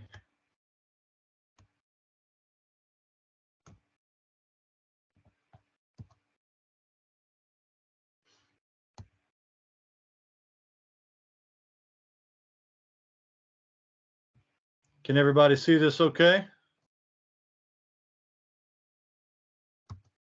Yes. Excellent.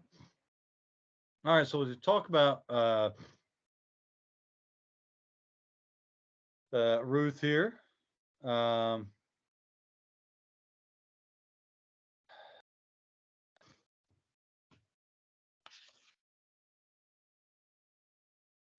let me talk about a few things about the title before I get into Proverbs and Ruth first. Let me just mention a few things here. So as we talk about the book traditionally known as Ruth, of course, the name of the most prominent character, or at least the one that we think of the most, and what's named traditionally after is Ruth. However, she may not be the principal figure. And in fact, you can absolutely argue that Boaz doesn't play second fiddle to anyone in the book of Ruth. And in fact, if Ruth is called Eshechiel, which we'll look at here in a moment, Boaz is paralleled. In fact, he's called Ish Gibor Chayil. He's this mighty, valiant warrior man. I mean, he's just as, and the presentation of these figures as paragons of righteousness in the book of Ruth is quite phenomenal. But Boaz is a major human figure. And so they are these two equal, if you will, paragons of righteousness in this text. But anyways, so the title of the book is typically named after her, of course, but she may not be the principal figure, at least we're talking humanly speaking here. So, for example, Naomi is introduced first by the writer. Of course, she's deprived of her family. She loses her husband, loses her two sons, right? And she's empty, right? And the book concludes with her restoration, this fullness through Obed, right? The son of Boaz and Ruth. And so that's followed by a genealogy of men only. As for the direct speech, which dominates the book, there's quite a bit. Boaz and Naomi speak more than Ruth does in the book. In fact, according to Block's numbers, 120 words in Hebrew are for Ruth in her 10 speeches. 225 words are attributed to Naomi in 12 speeches, so almost twice, and 281 words for Boaz in 14 speeches. Now, you could say the book of Naomi or the book of Boaz. Book of Boaz certainly would be a plausible one. If you're just doing a count of these words, but of course, much of the dialogue that's spoken by Naomi and Boaz actually concerns Ruth directly. So we don't want to just be counting that. The reasons for choosing Ruth as the title are not too difficult to imagine. She clearly possessed exemplary moral qualities. Her words to Naomi and the God of Israel in chapter 1 certainly expresses deep faith and also loyalty to her mother-in-law. Boaz himself recognizes these qualities that are possessed by this Gentile woman. By the way, it's interesting because the book continues even after her confession, even after she professes that the God of Israel is her God. It's still throughout, and even in the end of the book, refers to her as Ruth the Moabitess, the Moabitess. So it's very interesting that it continues to identify her as this Gentile. But he recognizes these qualities possessed by Ruth, the Moabite, the Gentile, in chapters 2 and 3. In fact, mentioning that all the gate of my people know this, and they praise her likewise in chapter 3:11. So certainly Ruth is the one who exemplifies perfectly the woman of Proverbs 31:10 through 31, the acrostic there. Not Naomi or any other personality in the book. So it would perhaps be more accurate to limit the mode of the title to later readers of the book, since it's not certain that the narrator of the book included a title in this work, right? So later readers, later tradition has certainly perpetuated this title, Ruth. But again, it should not influence our exegesis of the book, right? The interpretation of the text should be founded on a reading and examination of the structure of the text, the content of the text, its role in the Hebrew canon, its placement in the canon, and so on. So in other words, right, titles are affixed through tradition to biblical texts typically, and those titles that are fixed to these texts through tradition should not determine our interpretation of them, but rather a close and holistic reading of the book itself is going to help us understand its purpose and meaning. As a book, Ruth declares that the promises given long before in the patriarchal narratives, we have lots of intertextuality with the patriarchal narratives, they're in the Torah. So as a book, Ruth declares that the promises that were given to the patriarchs, Abraham, Isaac, and Jacob, in those narratives of this seed will be fulfilled through David, whose name appears, of course, in the final two mini genealogies there in 417 and 422. So we're going to find a lot of interesting things here in the book of Ruth. So let's go ahead and move forward here. So to talk about Proverbs and Ruth, right?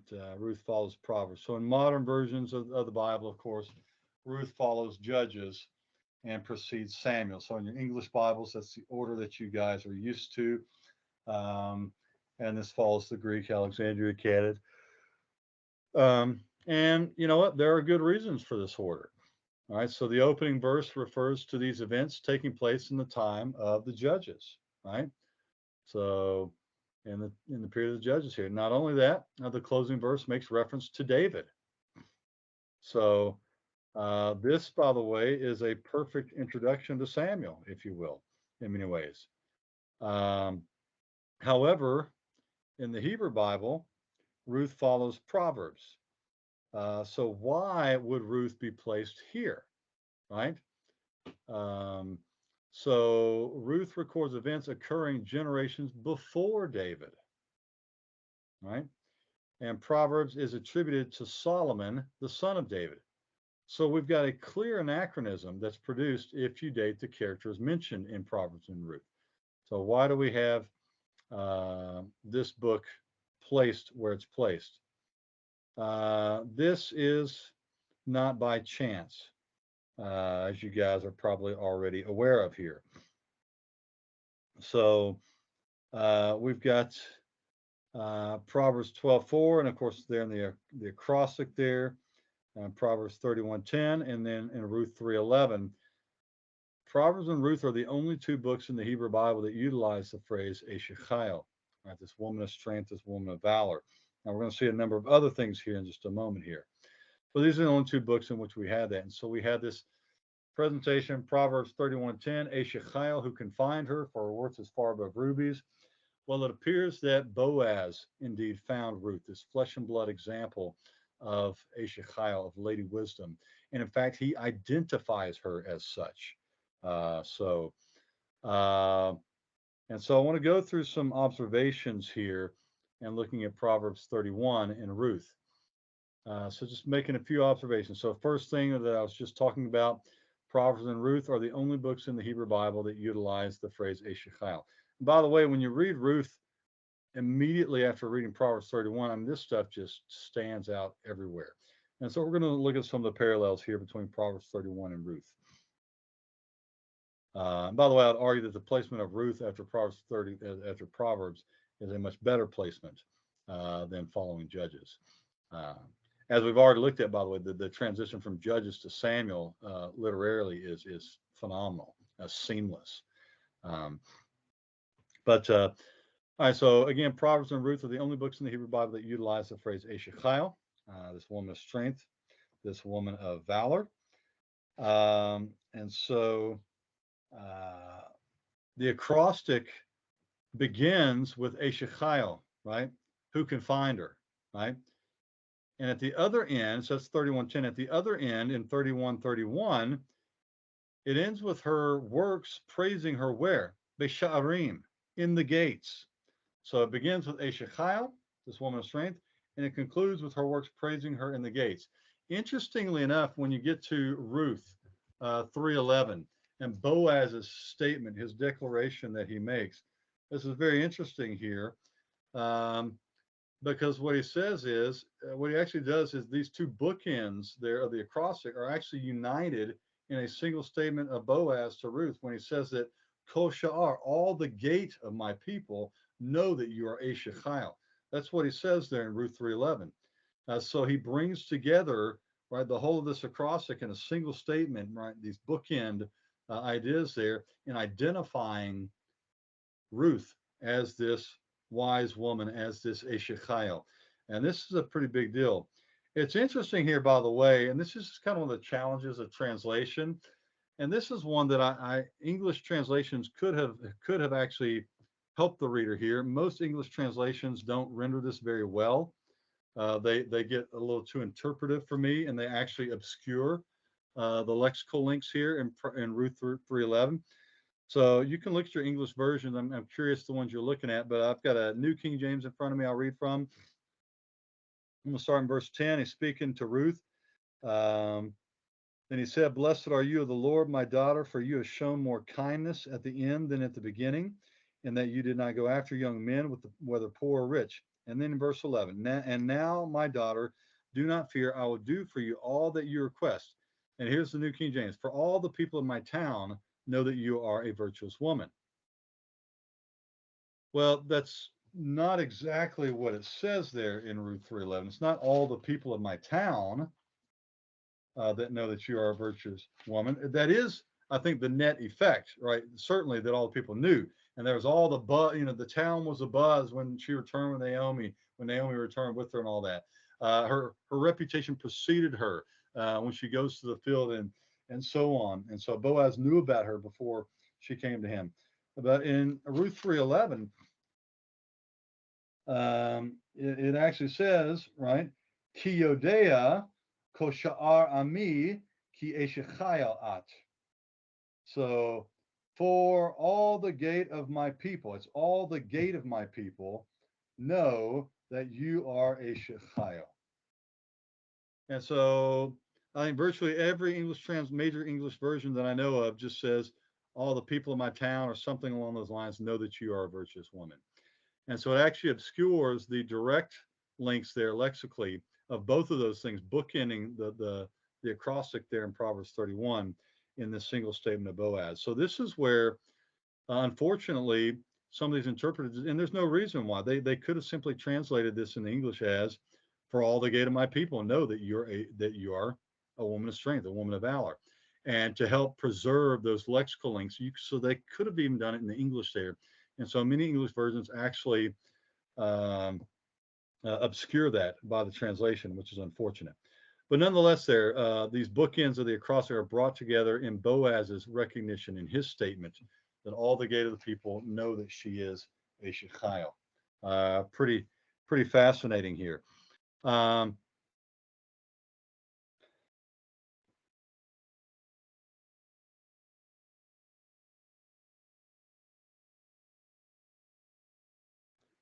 So in Proverbs 31:23, what does it tell us? It tells us that the husband of this wife is said to sit where? Be'sha'arim, in the gates. The husband of Eshechayil sits in the gates with the elders of the land. That's pretty specific. And guess where Boaz sits in the book of Ruth? This husband of Eshechayil. Well, in 4:1 and 2, Boaz sits where? In the gates. And who does he sit with?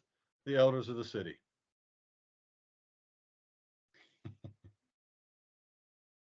Number 4, Proverbs 31, verse 30, the woman is described as one who fears the Lord, right? Of course, in Ruth chapter 1, you guys are familiar there. Ruth's stated desire is to follow the God of Naomi, the God of Israel, right? The one true God.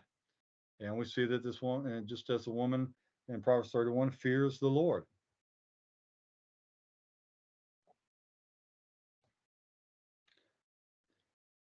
In Proverbs 31, verse 28, it states that her husband praises her.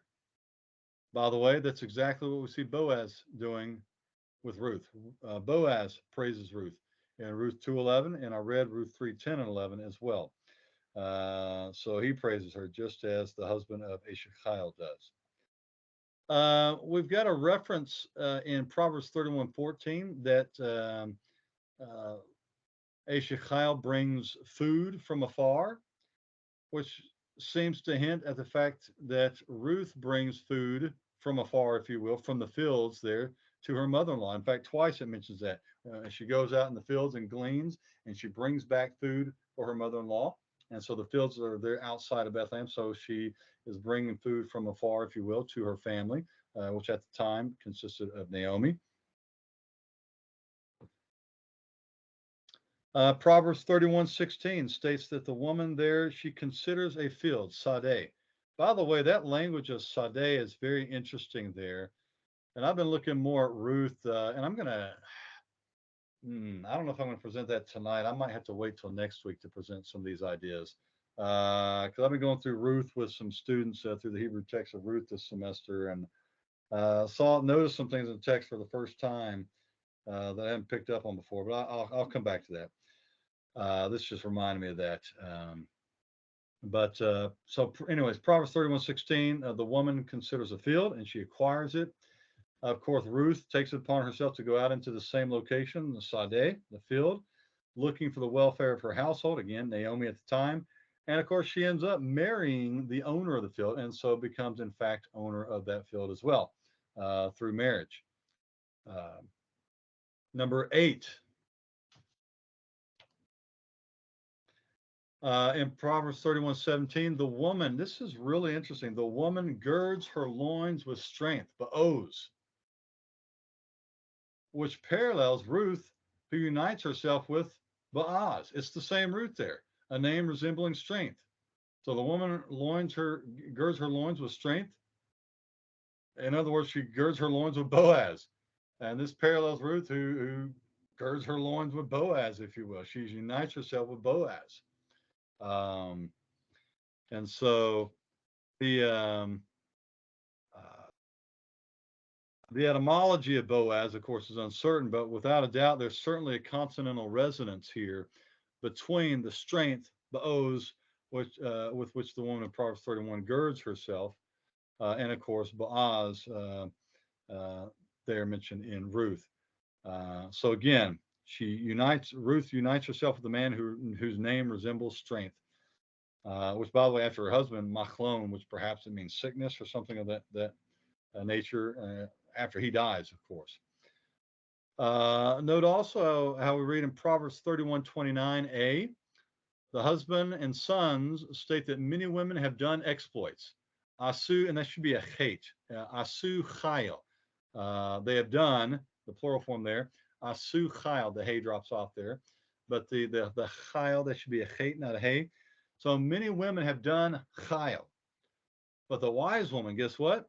Eshechiel, she outdoes them all, according to verse 29b, the latter half. Boaz says to Ruth in Ruth 2:11 that all whatsoever she has done, all kol asher asita, right? Asa, the same root verb, that all what she has done, by the way, she is Eshechiel, and she does great exploits. So all whatever she has done for her mother-in-law has been told him, right? Her reputation has preceded her. Furthermore, in Ruth 4:11, you have all the people in Bethlehem's gate and the elders that are there, and they pronounced this blessing on Ruth that she would do what? Asa chayil, that she would do exploits. So we've got that same language again there in Proverbs 31 and in Ruth 2 and in Ruth 4 regarding Ruth.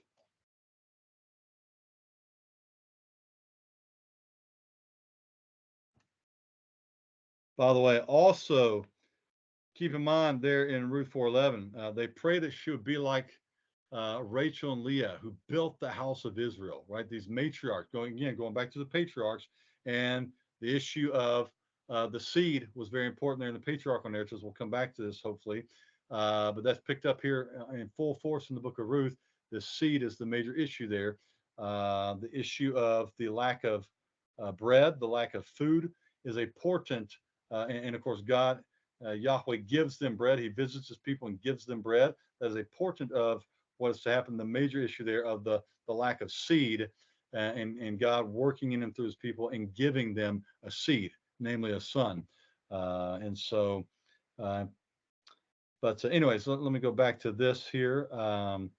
So in comparing her to Rachel and Leah, They're wishing that she would acquire a great name.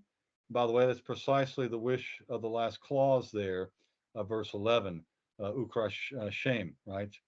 Um, so there's again this resemblance between Ruth and the woman of Proverbs 31 with this language here. In Proverbs 31, the woman stands out from all other women and also seems to be, in some ways, more responsible for her husband's success than he is himself. Proverbs 31, at least they're on par. In Proverbs 31:11, the husband does not lack any spoil, as if somehow she's made him rich. While Ruth also, in some ways, breathes life into Boaz, right? She goads him on to greater exploits. By the way, as I mentioned, Boaz does not play second fiddle to anyone.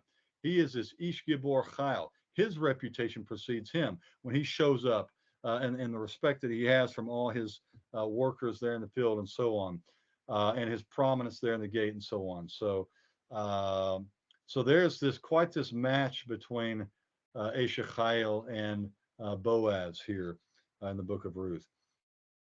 Proverbs 31 is attributed to a Gentile woman, right? The words of King Lemuel, his mother, right, to a son. And of course, Ruth is a Gentile also. Number 12, Proverbs 31, verse 12. The virtuous woman deals out tov. By the way, this harkens back to creation language, right? There was one thing that was not good, if you recall, remember, what was that? That Adam did not have a wife. And then the text then goes on to describe God providing, right, his provision, right, and how God knows what is good for man, right, and providing a wife for him. Well, it's interesting that Proverbs talks about, by the way, that he who finds a wife finds not a good thing, but he finds good. Again, harkening back to creation, he finds good. That is God's one of God's purposes, intentions for man. And God alone knows what is good for man. But here we see that Asher Chayil deals out good to her husband. This is part of God's design for marriage, by the way. And Boaz blesses Ruth in chapter 3, verse 10, saying that she has made good, again, the yatav, the verb form of it, her last kindness more than the first by not going after the younger men. So she's dealing out good to him, just as Asher Chayil does to her husband. Let's see.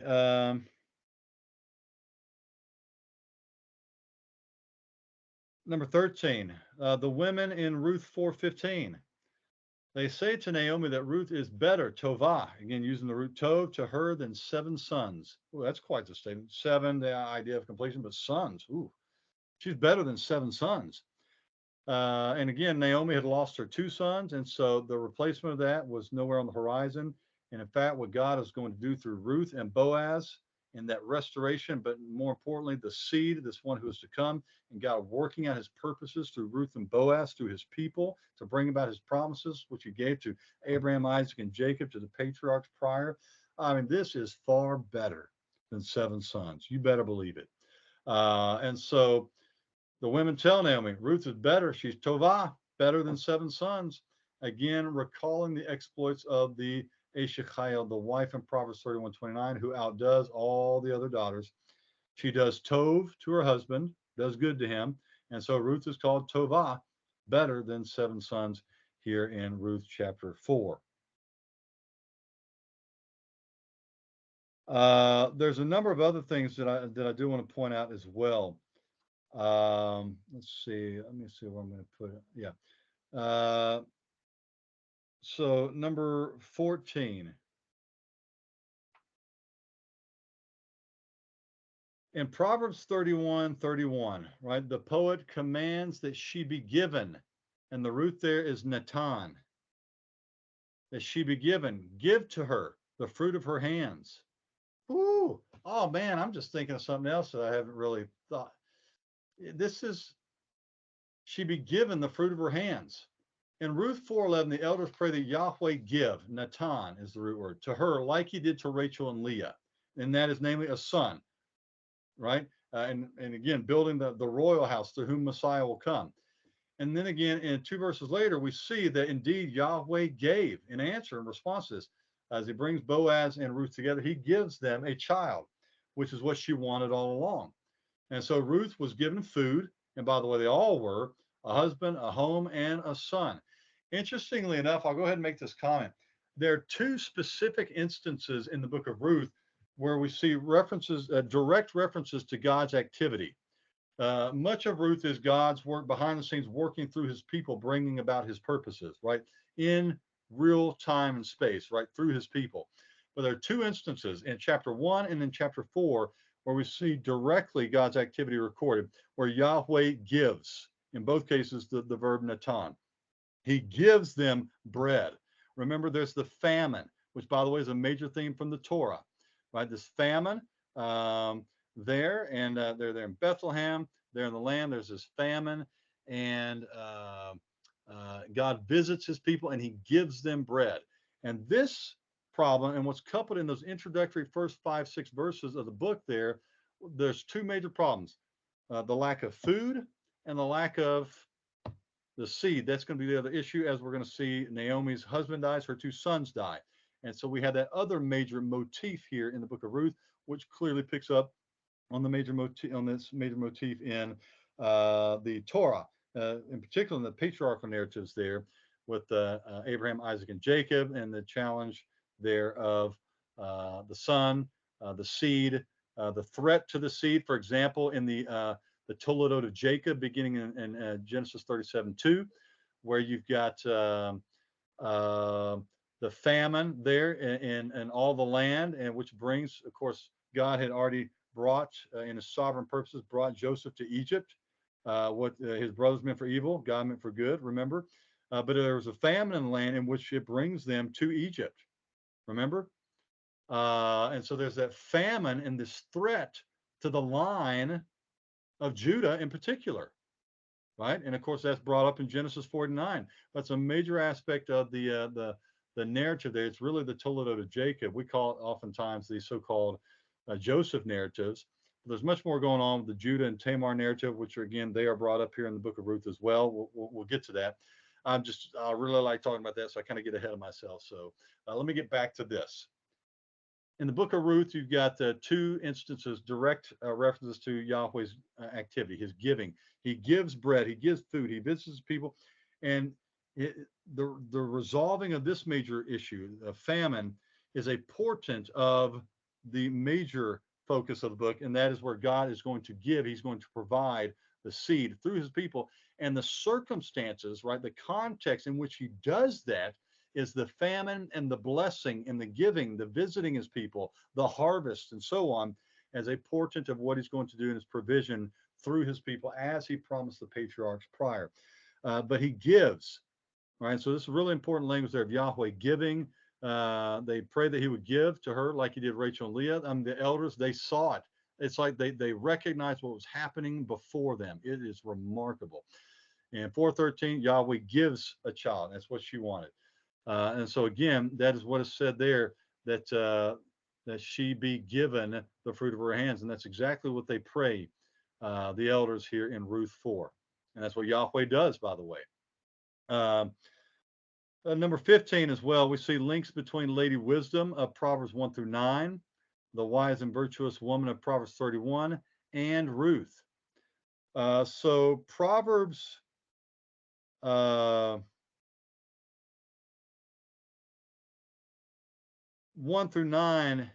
exhorts the young man to find Lady Wisdom, right? Not Lady Folly. We talked about that earlier. Both of whom look for men, one to destroy, and of course the other to bless. The woman of Proverbs 31 serves as an example of Lady Wisdom, bookending the book of Proverbs, by the way. Note again, Chokmah, wisdom in 31:26 is found on her lips. And so she, the woman of Proverbs 31, is a practical example of the metaphorical example, Lady Wisdom in Proverbs 1-9. Ruth then becomes another example, not only of Proverbs 31 woman, but also Lady Wisdom at the beginning of Proverbs. Some other interesting things here.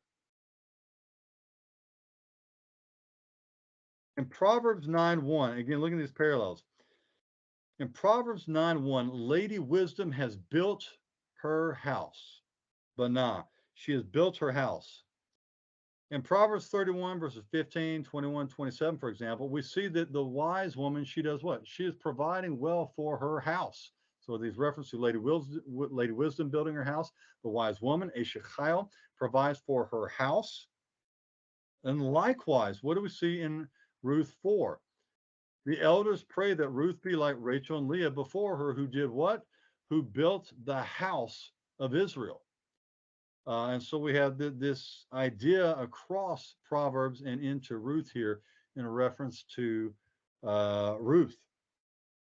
And so they pray that Ruth be like Leah and Rachel before her, who built the house of Israel. And of course, Ruth did build the house according to the book of Ruth, the royal house of Israel, as the final genealogy. By the way, it is like this incredible crescendo of praise, Ruth 4:18 through 22. And by the way, it's sectioned off by Patucha from the rest of the narrative. Man, it's this incredible climactic crescendo of praise that God is fulfilling his promises through his people. What he promised there to Abraham, Isaac, and Jacob, he is doing through Ruth and Boaz, building this royal house. And we're going to see that, this goal with David there at the end of the book. This is phenomenal. Ruth does build the house. She is a part of that royal line. She's part of that work of God through his people in real time and space. And so the final genealogy demonstrates this in the book of Ruth. So she does indeed do this. Her son Obed, of course, was the grandfather of David. And it's interesting because it goes right past Obed to the point there that it's not about Obed so much as it is God is providing the seed, right? And this is part of that messianic line through the house of David. And so implied with the juxtaposition of these books is the consideration, at least, of David's house also as a house of wisdom. Again, going back to Proverbs 31 and what the rule of kings is to look like. Remember as well, by the way, when Solomon ruled, remember God said, basically, ask whatever you want. And what does Solomon ask for? He asked for wisdom to rule God's people well, right? Just as another thing to consider there. Let's see what else here. Let me go back. I want to bring up another point here. There's so much that I want to talk about with Ruth, but I want to bring up another point here with Proverbs 31 and Eshechiel and Ruth here. So the question of Proverbs 31:10, as I mentioned, it asks, who can find Eshechiel? Who can find this woman of strength, this woman of virtue, this woman of valor? Well, if you keep reading the Hebrew Bible in the canonical order, the answer, of course, is that Boaz found her, right? And in fact, he recognizes it and he calls her that, Eshechiel. And again, this phrase is only used 3 times, twice in Proverbs and once here in Ruth. So very clearly making this link, and all the other parallels we've looked at as well. Now, what's interesting here is just kind of something just from a kind of a, I guess, some pastoral experience here, I guess I'm speaking from. But many women ask if it is possible to be like the woman of Proverbs 31, right? By the way, she seems to be a businesswoman. Go through and read it again. She seems to be a businesswoman, a housewife, a seamstress, a cook, perhaps a real estate tycoon, and so on and so on. I mean, this lady is doing it all, right?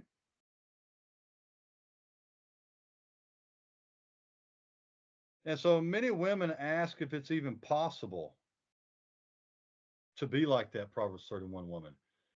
And in fact, Mother's Day is coming up here not too long, right? Next month, or right? Yeah. And Proverbs 31, that's a very popular passage to preach on Mother's Day, isn't it? Yeah. Even yours truly. Even I taught Proverbs 31, the acrostic on Mother's Day one year from the pulpit. Now, I was fully aware of Ruth and the stuff going on here when I did that, so I included that discussion there. But what oftentimes I think pastors do, it's almost like, you know, the 10 characteristics of being a virtuous woman, right? And they start to go through all these characteristics, describing Ruth, describing Eshechiel, which does describe Ruth, by the way, according to the commentary in the book of Ruth. But anyways, that would be a helpful way to teach the text, by the way. But you kind of go through, the 10, 10 ways to be a virtuous woman. And the pastor starts going through Proverbs 31, listing out all these virtues that are described and so on. And the women, every one of them, walk out more depressed than encouraged by the message. Why? Because who can obtain that? They start looking at their lives and it's like, man, I don't measure up to that Proverbs 31. And as pastors, we seem to tear them down and discourage them more than we actually build them up. And I'll suggest to you that that's not really the point of the passage, to provide the 10 principles of a virtuous woman, and therefore go and do likewise, right? Man, they're going to walk out discouraged after hearing that sermon. Now, some of them are going to try to do it, but they're going to fall short, aren't they? And they find themselves in despair. Well, maybe that's not really the point of Proverbs 31, right? So many women are asking if they can even accomplish that, if they can actually be like this Proverbs 31 woman who does all these things. And so when we look at that, however, the entire portion can be summarized in verse 30. She fears the Lord. I'll say that again. The entire portion, this acrostic, can be summed up in verse 30. She fears the Lord. By the way, remember, the fear of the Lord is the beginning of wisdom. The fear of the Lord is the beginning of knowledge, right? She fears the Lord. That is the source of her strength and energy. That is the source of her wisdom. So it's not that, oh, go do all these things, but rather the point is, if you want to draw a takeaway for a woman to take away from that, is to fear the Lord. Everything flows from that, the fear of the Lord. Likewise, in the book of Ruth, which follows, as you see these clear parallels, this commentary, these in the following book, it is Ruth's fear of the Lord is what led her to be kind and to be loyal and faithful to her mother-in-law. By the way, risking everything to help her in her old age. And by the way, from her fear of the Lord, she is then later rewarded with abundance in all respects, right? Wealth, children, so on. A husband, children, so on. So I say that just as an encouragement, as a caution, as we teach passages such as Proverbs 31, that we teach these texts in their context here, and I think it's we benefit very well as we look at the book of Ruth and the intertextuality here with Proverbs 31 and the book of Ruth. So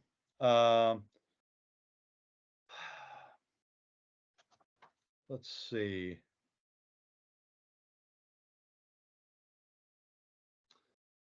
How much time do we have here? Got a few minutes here. Make a few more comments here.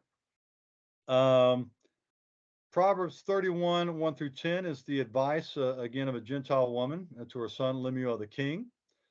One of her, that is Lemuel's mother, one of her counsels to him back in verse 3, if you got your Bibles open, is to avoid giving his strength, right, his chayil, giving his strength to women, plural.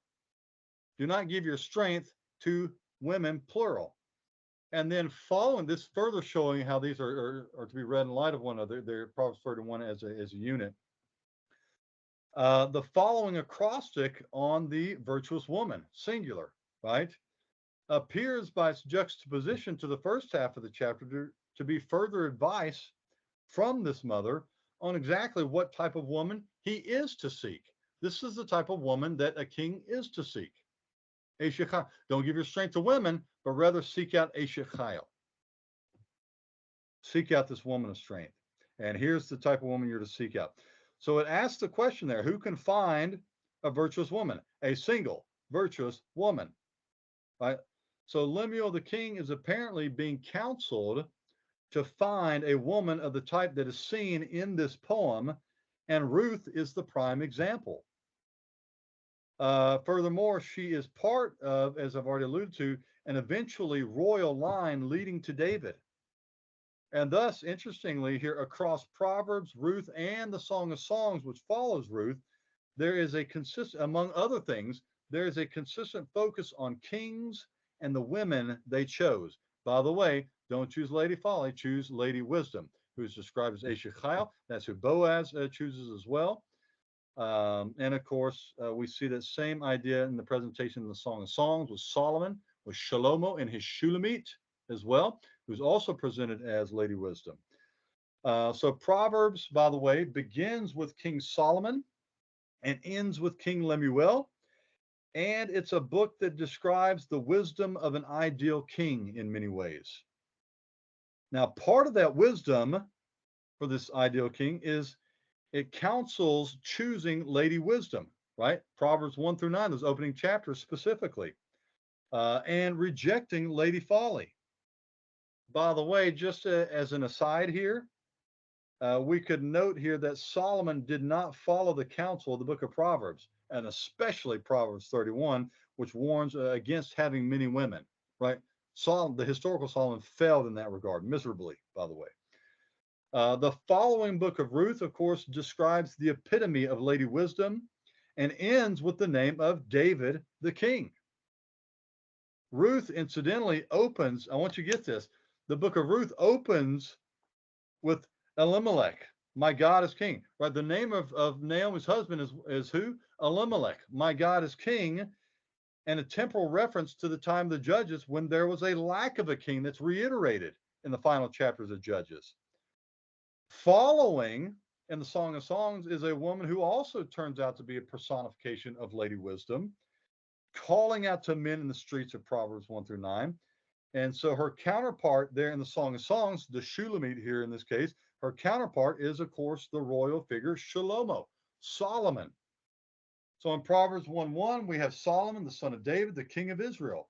In Proverbs 31:1, bookending it, that we have Lemuel, the king. In Ruth 1:2, we have Elimelech, my God is king, dated to the days of the Judges, where, of course, there's a lack of a king. That's reiterated several times. And by the way, that's set in Bethlehem, the city of the king. And of course, in Ruth 4:17 and Ruth 4:22, David, the king, is mentioned twice. The Song of Songs, we have Solomon, the Davidic king, mentioned there in Song of Songs 1:1. And in fact, even in the next book, Kohelet, it starts off with the son of David, king in Jerusalem. So it actually extends right on into the next book. So this sequence shows that Proverbs 1:1, with its reference to Solomon, the son of David, king, all those terms mentioned, is recapitulated by the next three books in conjunction. You got David, you got Solomon, and you got son of David, king. They're in Ruth 4:22, Songs 1:1, and Kohelet 1:1. So stretching across these books. So there appears to be a common thread of wisdom and royalty. There's a common thread of wisdom and royalty seen in the son of King David. So again, another theme binding these books together is that of choosing Lady Wisdom and the street scene described elsewhere. So by the way, those themes continue through Lamentations, which follows Kohelet there, where Jerusalem, by the way, David's city, suffers the result of choosing Lady Folly, if you will. All right. Well, anyways, I think we are about against the time here. What I want to do next week, I want to talk more of the structure of Ruth. There's several different outlines that we can look at, and I want to give some more discussion to Ruth. But for now, let's go ahead and pause. Any thoughts or comments at the moment?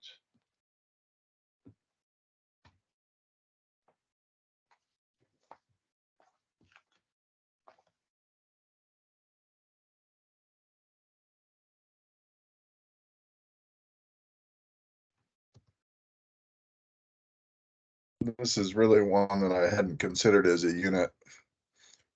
It's actually hard enough to stick Proverbs for most people together as a unit, much less to go to the three books. So I'm appreciating that.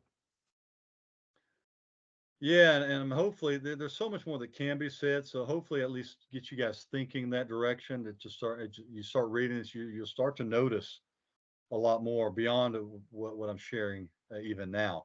So just want to encourage you guys in that.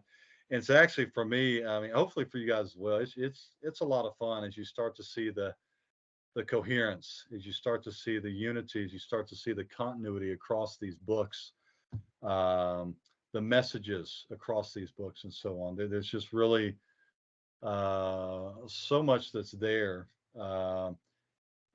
It can seem daunting on the one hand, but it's also encouraging and challenging us as we read God's word. So, uh, other thoughts, questions, observations, though, for now?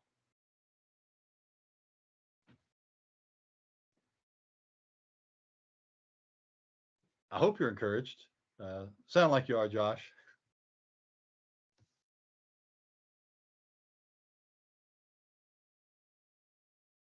Okay.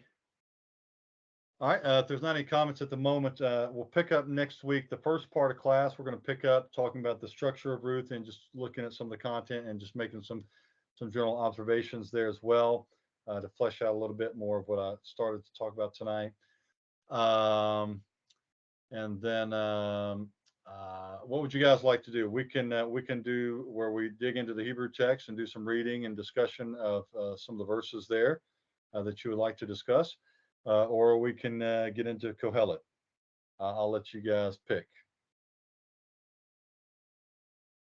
So we can dive into Ruth more, which would be really nice too, or we could do a flyby introduction to Kohelet too. So up to you.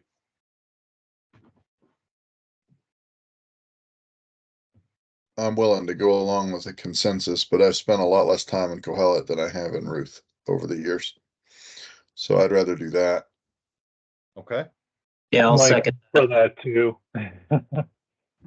Sounds good to Okay. me. Okay. Is that what you said, Don? Okay. What about you, Mark? Yes. Okay. All right. That's fine. So I want to meet you where you're at. If you want to spend more time there, then that's perfectly fine. But do make sure that you have your translation and commentary stuff on Ruth submitted by class time of next week. So I'll check for that. And if you have any questions or concerns going through that, let me know. But we'll finish some more discussion. So if you do have some questions from your work in the text of Ruth, as I finish up the lecture on Ruth, feel free to bring it up then if there are some questions at that point. So we can spend the first half dealing with Ruth, and we'll spend the second hour and a half going through looking at Kohelet, roughly something like that. So you can still ask some questions or bring up some issues if you see something from the text that you'd like to address or bring up. So we can get the best of both worlds. How's that? So, all right. Very well. You guys are doing good, keeping up. So the book summary response, and now it's just a matter of finishing up your translation and commentary and shifting, just continue getting the reading done. And shift, if you haven't already, hopefully you've already been looking over some of the questions, reviewing some stuff, but start looking back, look at those questions that we've got posted in the class there for you.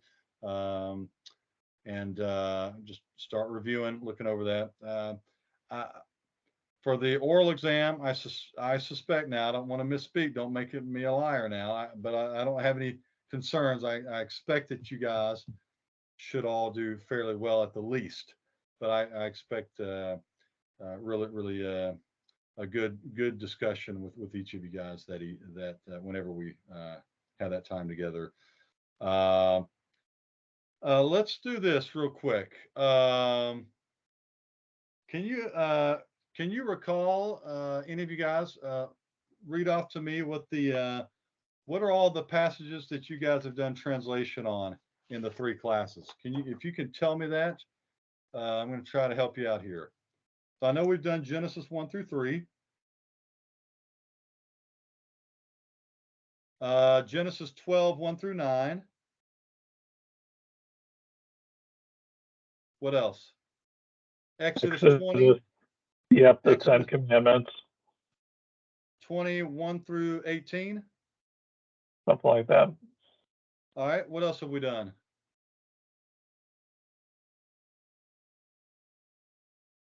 Was For that it Samuel for class? 2, the song, that was it from the Torah, was All right, the so- last one was Exodus.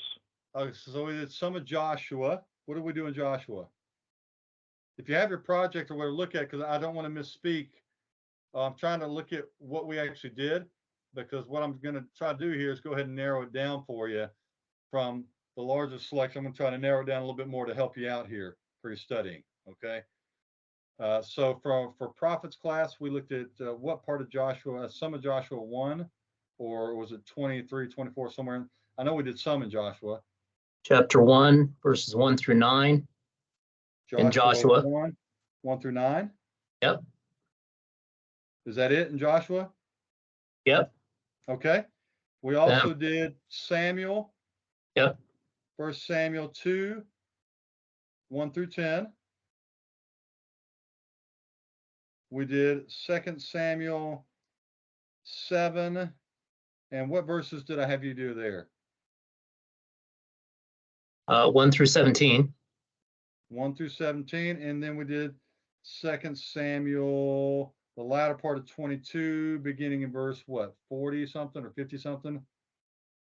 Yeah, 22:47 through 23. 47 is where I, That sounds right. Through 23, 7 or 6. 7. 7. All right. Okay, good. And then we did Isaiah. What did we do there? Did we do all of 6? No, we didn't do all of 7. We did all of 6. through verse 25 of chapter 7. Through 7:25. So Isaiah 6:1 through 7:25. Okay. I think so. And we did Isaiah 52:13 through 53:12. Anything else in Isaiah, or was it just those? No. I think that's it. All right, Isaiah 52:13 through 53:12. Okay, that's Torah, that's prophets. Okay, and then here in writings, we've got, we start off with Psalm 1 and 2. That's all we did in Psalter as far as for the commentary project, right? Or did we I do some thought- others? 22, Go ahead. 23, and 24, I think. And Well, 1 that and was 2. just part Yep. of a homework assignment. I didn't have you guys doing translation and commentary. I thought all I wanted y'all to do, or was it part of the commentary? Because I thought all I Yes. wanted y'all to do, It was. it is part of the commentary. I understand it to be part of the commentary. Okay. and All right, translation. I know I had the assignment I wanted y'all to do where y'all just kind of summarized what you thought I was teaching. We did All right, so we got that Psalm 1 also. and 2 and 22 through 24. Okay. And then we've got Ruth. Chapter 4, right? Is it Yeah. just chapter 4? Mhm. Just chapter 4. Okay. All right. So we got less for this semester. So I tried to lighten the load, just knowing with the exams and stuff coming up. All right. So I've got what you guys will have finished as you finish up Ruth 4 here this next week. Pretty good accomplishment, by the way, guys. You will have translation and commentary work on Genesis 1 through 3, Genesis 12 verses 1 through 9, Exodus 20 verses 1 through 18, Joshua 1 verses 1 through 9, 1 Samuel 2 1 through 10, 2 Samuel 7 1 through 17, 2 Samuel 22:47 through 23:7, Isaiah 6:1 through 7:25, Isaiah 52:13 through 53:12, Psalms 1 and 2, and Psalms 22 through 24, and then Ruth 4. That's a pretty good selection there. All right, so as I mentioned, your translation part and parsing part of the exam is going to come from these passages. What I would like to do is narrow it down a little bit more for you, just to reduce the stress level as best I can.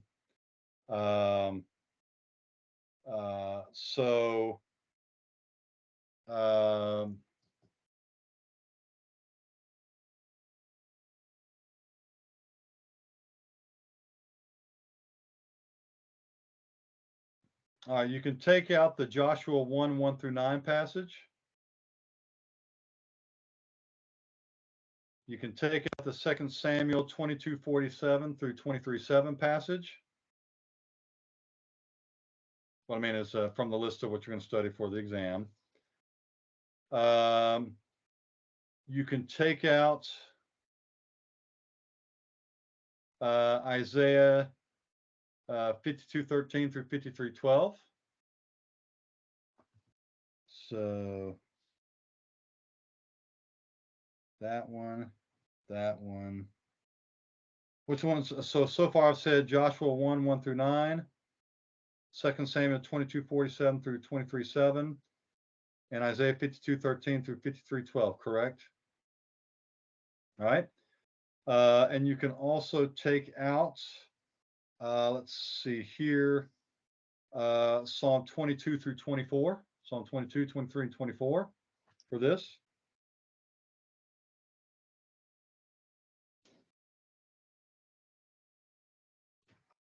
All right, let's see. I've got it. So right now I've got it narrowed down. So I just took out 1, 2, 3, 4 passages. Well, Psalm 20, I took out 3 Psalms there. So right now I've got it narrowed down to Genesis chapters 1 through 3, Genesis 12, 1 through 9, Exodus 20, 1 through 18, 1 Samuel 2, Hannah's prayer, 2 Samuel 7, the Davidic covenant established. Let's go for Isaiah 6. I'm going to do one or the other, either Isaiah 6 or Isaiah 7. And of course, it's only going to be 10 verses. So I'll select like,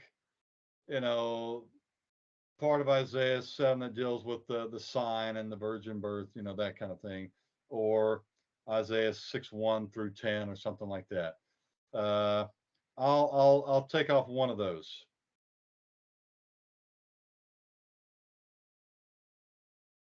Actually, you know what? Let me do this instead, because poetry is a little more difficult. I'm going to remove Hannah's prayer, just because poetry is typically more difficult.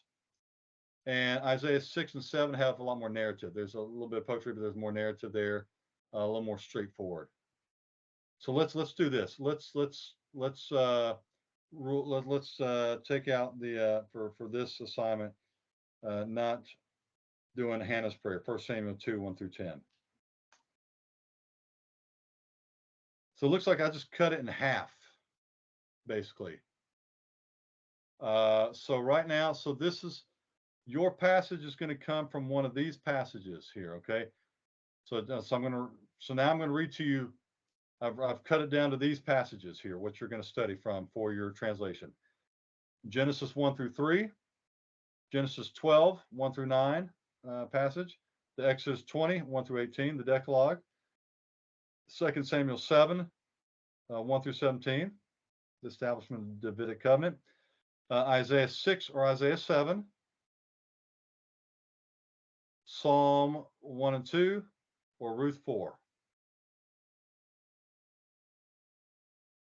That's your selection. And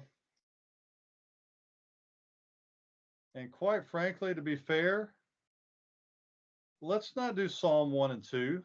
Again, just the poetry is going to be more difficult, and I just want to. I'm gonna narrow it down a little bit more for you. I'm feeling generous. All right, I think I've narrowed it down about as much. I think you guys can definitely handle this. Genesis 1 through 3, Genesis 12, 1 through 9, Exodus 20, 1 through 18, 2 Samuel 7, 1 through 17, Isaiah 6, 1 through 725, or Ruth 4. Those are your passages to look over for your translation.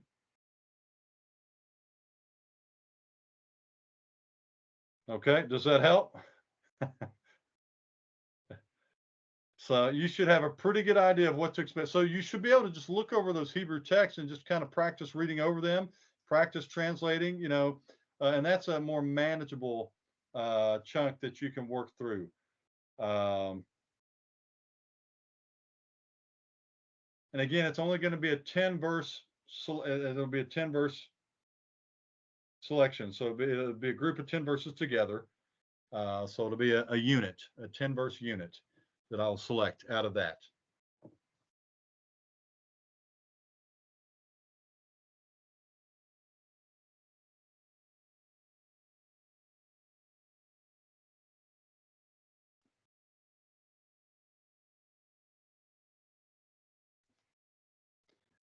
Okay. Does anybody have questions on that now? Yes, sir. I have a question.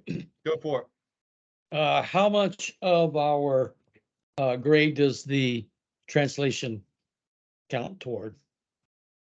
I can't remember how we weighted it. I don't remember if it's half and half on this assignment. I have to go back and look at that. I can't remember how we weighted it last time. So So that's half of the 300. yeah. Okay. So I can't Um, remember. Don't quote me on that yet, Don. okay. I can't remember. I think we might have done half and half, but don't quote me. We might have weighted it a little differently. So let me double check because I might not be remembering correctly. So let me go back. Let me check on that to see if that's how we did. If we did it half and half, or if the oral exam weighed slightly more. So let me check on that. Okay. Because it's possible that the oral exam weighed a little bit more. So it's either half and half or the oral exam weighs slightly more. So let me go back and check. It's been a year since last time we gave it. So let me, and I don't remember if I made a note. I don't think there's a note in the syllabus on the weighting of that, is there? Yeah. So let me go back and look and see if we've got that. It's either half and half or 200 to 100, ratio, or it's 150, 150. But off the top of my head, I think it's 150, 150, but I could be wrong. It might be weighted towards the oral exam being a little heavier. But all right. So I'm doing what I can to help you guys. I hope you know if you need to contact me, give me a call or have a meeting here on Teams. I'm happy to do that with you between now and then as well, to make sure that you feel more comfortable and prepared for this. So just know that I'm availing myself to you if you need that in any way. Okay. Okay. So don't feel like you're swimming out there by yourselves. Okay. I'm offering my whatever help that I can give you within reason, obviously.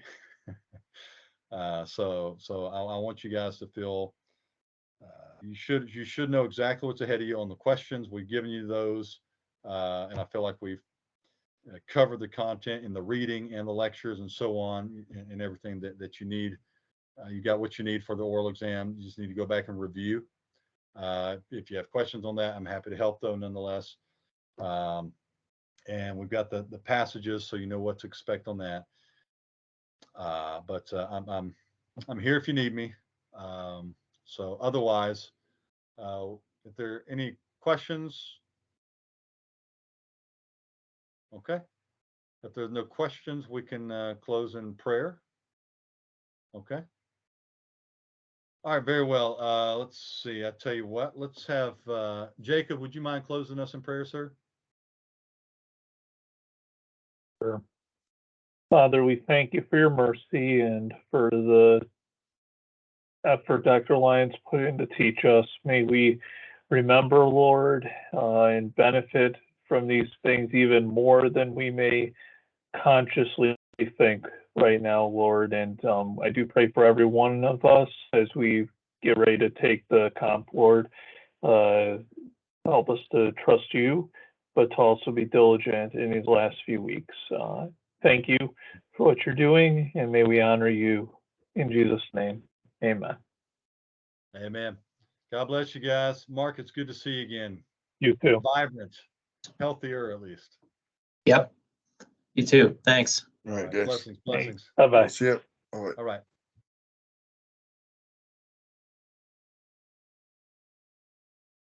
Hey, Don.